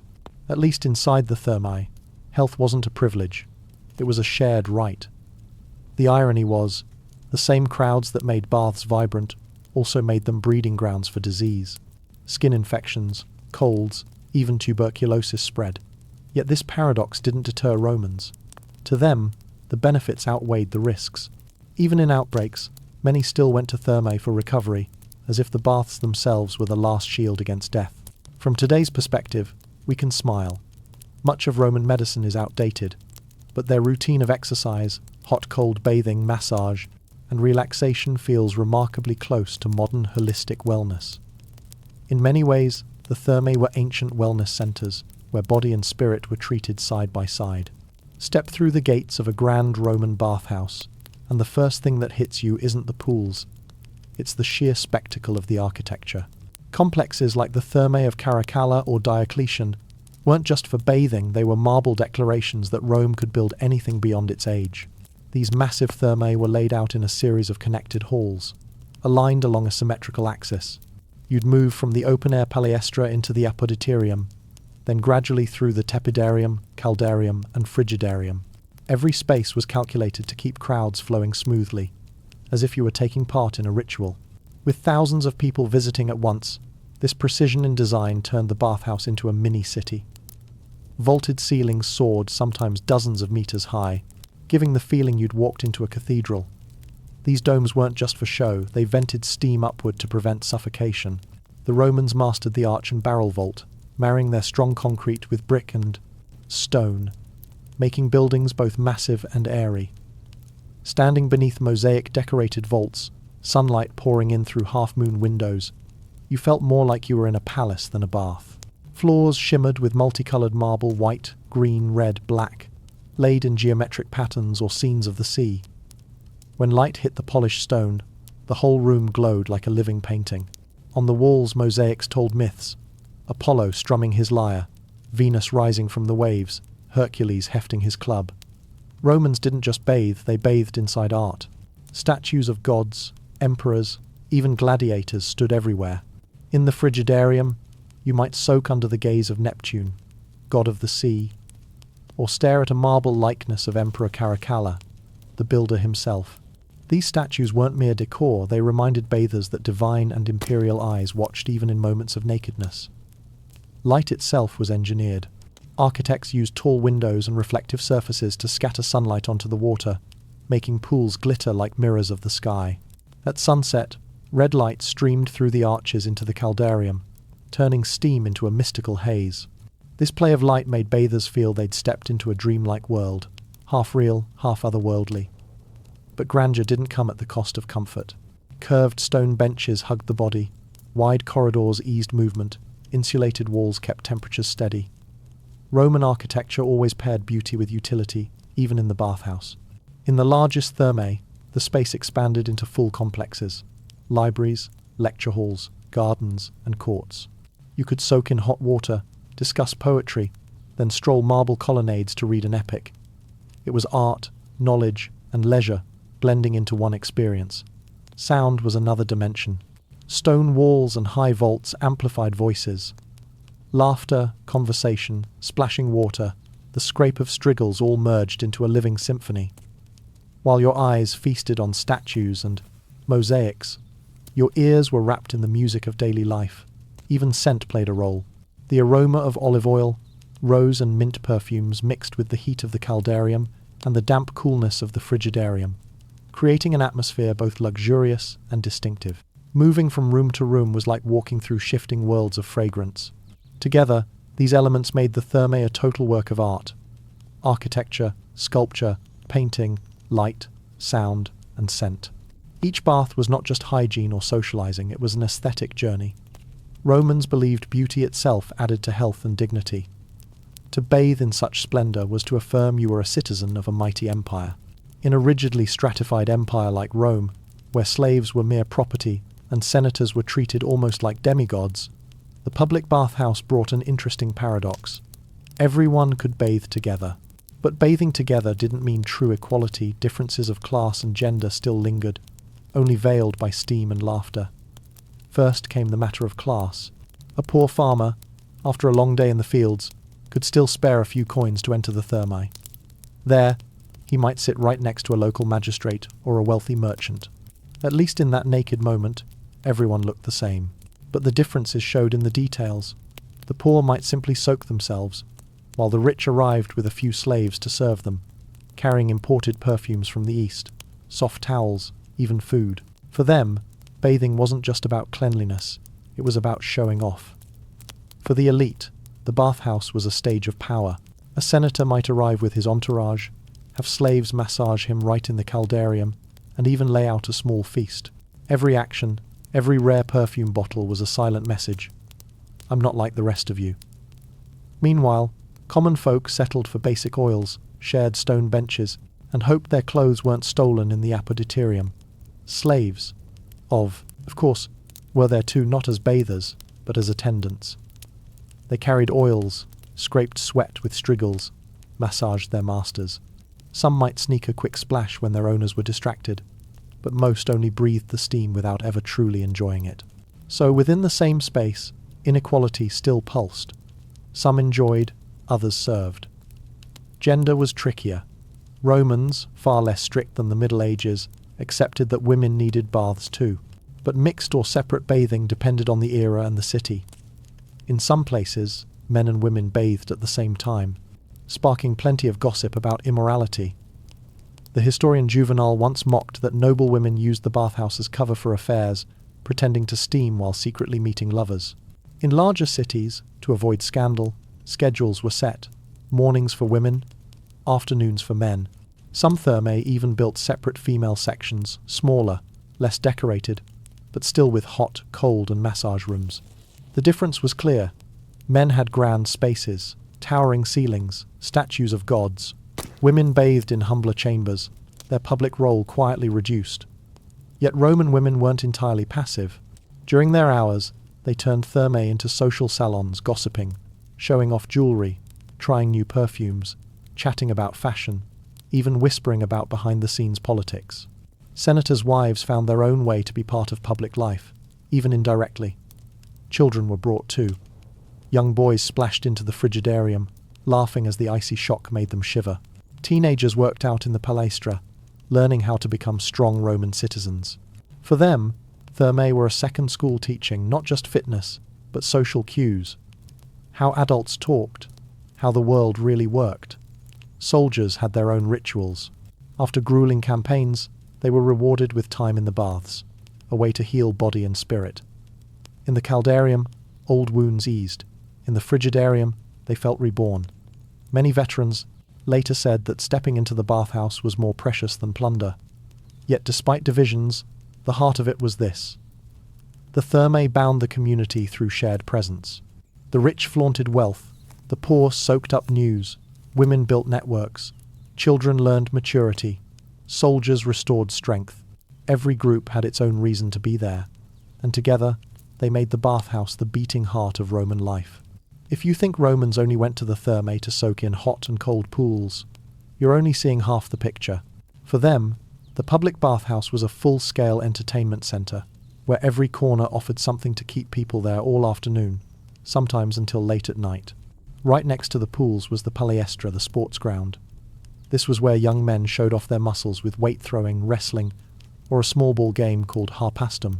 These matches weren't just training, they were performances for the crowd. Spectators cheered, commented, placed small bets. The atmosphere wasn't much different from a buzzing modern gym, only louder, sweatier, and dustier. After sports, people could head to quieter corners, the library and reading rooms. The great thermae of Caracalla, or Diocletian, had entire halls holding thousands of scrolls of parchment and papyrus. Roman citizens could read Homer's epics, Aristotle's philosophy, or Cicero's speeches right after stepping out of the caldarium. That mix of steam and literature created a special experience, clean in body, while bathing in knowledge. And of course, there were food stalls and snack counters. Within the complex, vendors sold pastries, honeyed wine, and dried fruit. Some slaves wandered around selling treats with lively shouts. A bather just out of the frigidarium might grab a piece of cheese, bite into an olive, sip watered wine. Eating at the thermae was simple, but felt like a shared picnic in marble halls. Entertainment went beyond sports and food. Many bathhouses had small performance rooms, where singers, musicians, even actors put on shows. While one group debated politics in the tepidarium, in the next room, the sound of lyres and flutes filled the air, setting the mood for cheerful conversation. In some thermae, performers staged short satirical plays, making the audience burst out laughing in the thick steam. Beyond the public amusements, there were also hidden services. The poet Juvenal once mocked that in some thermae, prostitutes lurked in dark corridors. For certain visitors, the bathhouse was a place of secret pleasures, after sports or politics. It was the shadow side of entertainment, but also a true reflection of Roman life. Wherever crowds gathered, every kind of need followed. Other amenities were surprisingly diverse.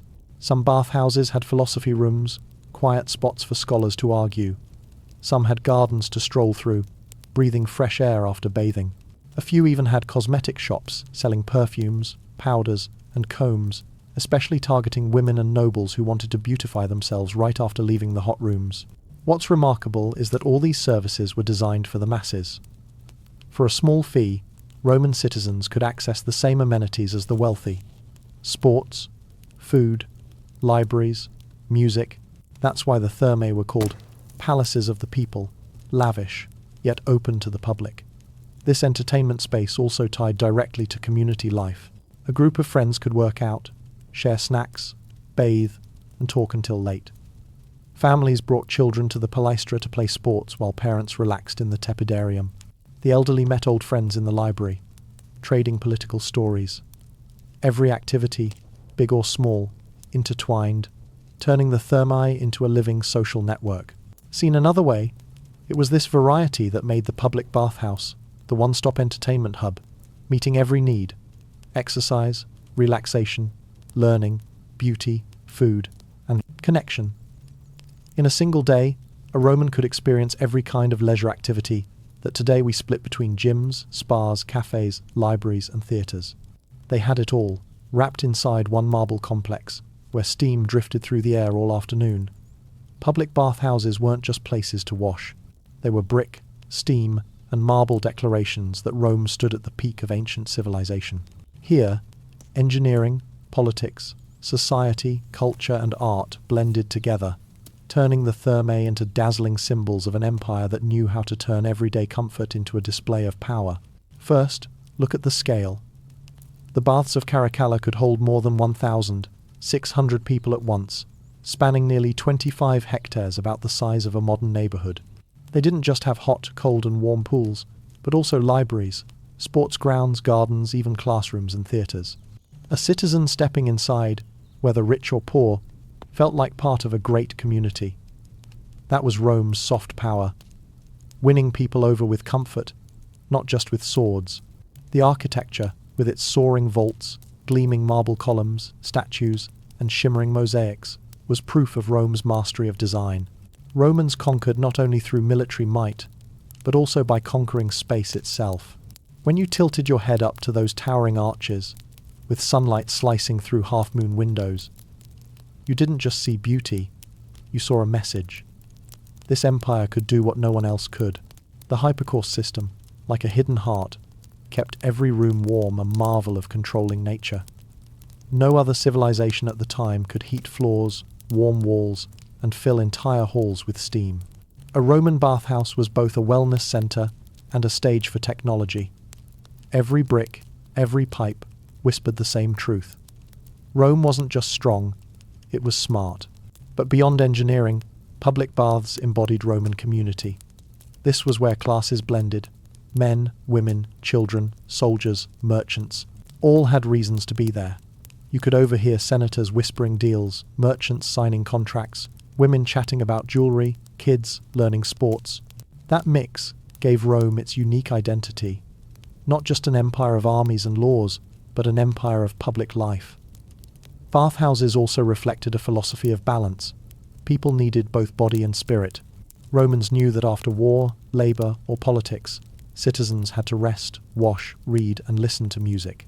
This balance of the practical and the cultural made thermae not just places of hygiene, but of civilization. When the empire fell, many baths were abandoned. Caracallas became ruins, with crumbling brick walls and fading mosaics. Yet even in decay, they inspired awe. Renaissance architects like Michelangelo walked through the rubble and drew inspiration for their churches and palaces. Roman bathhouses, even without flowing hot water, kept feeding European architecture for centuries. Look further, and you see thermae as blueprints for modern life. Gyms, spas, public libraries, parks. The idea of gathering exercise, hygiene, relaxation, and social life into one complex wasn't born in the 20th century. It was realized by Romans 2,000 years ago. Every sports center, every wellness resort today carries a breath of the ancient thermae. Roman bath culture proved that a great civilization isn't measured only by victories or territories, but by how it cares for its people's daily lives. From the hot steam of the caldarium to the light glittering on vaulted ceilings, from echoing conversations to the rich scent of olive oil, the thermae created an experience that was at once humble and grand, practical and artistic. When we think of Rome, we remember legions, laws, and roads. But perhaps nothing feels more human than the thermae, a place where every citizen could wash, rest, and feel they belonged to a community. And that's why public baths became an immortal symbol of Roman civilization, an empire that fused strength with comfort, discipline with pleasure, power with humanity.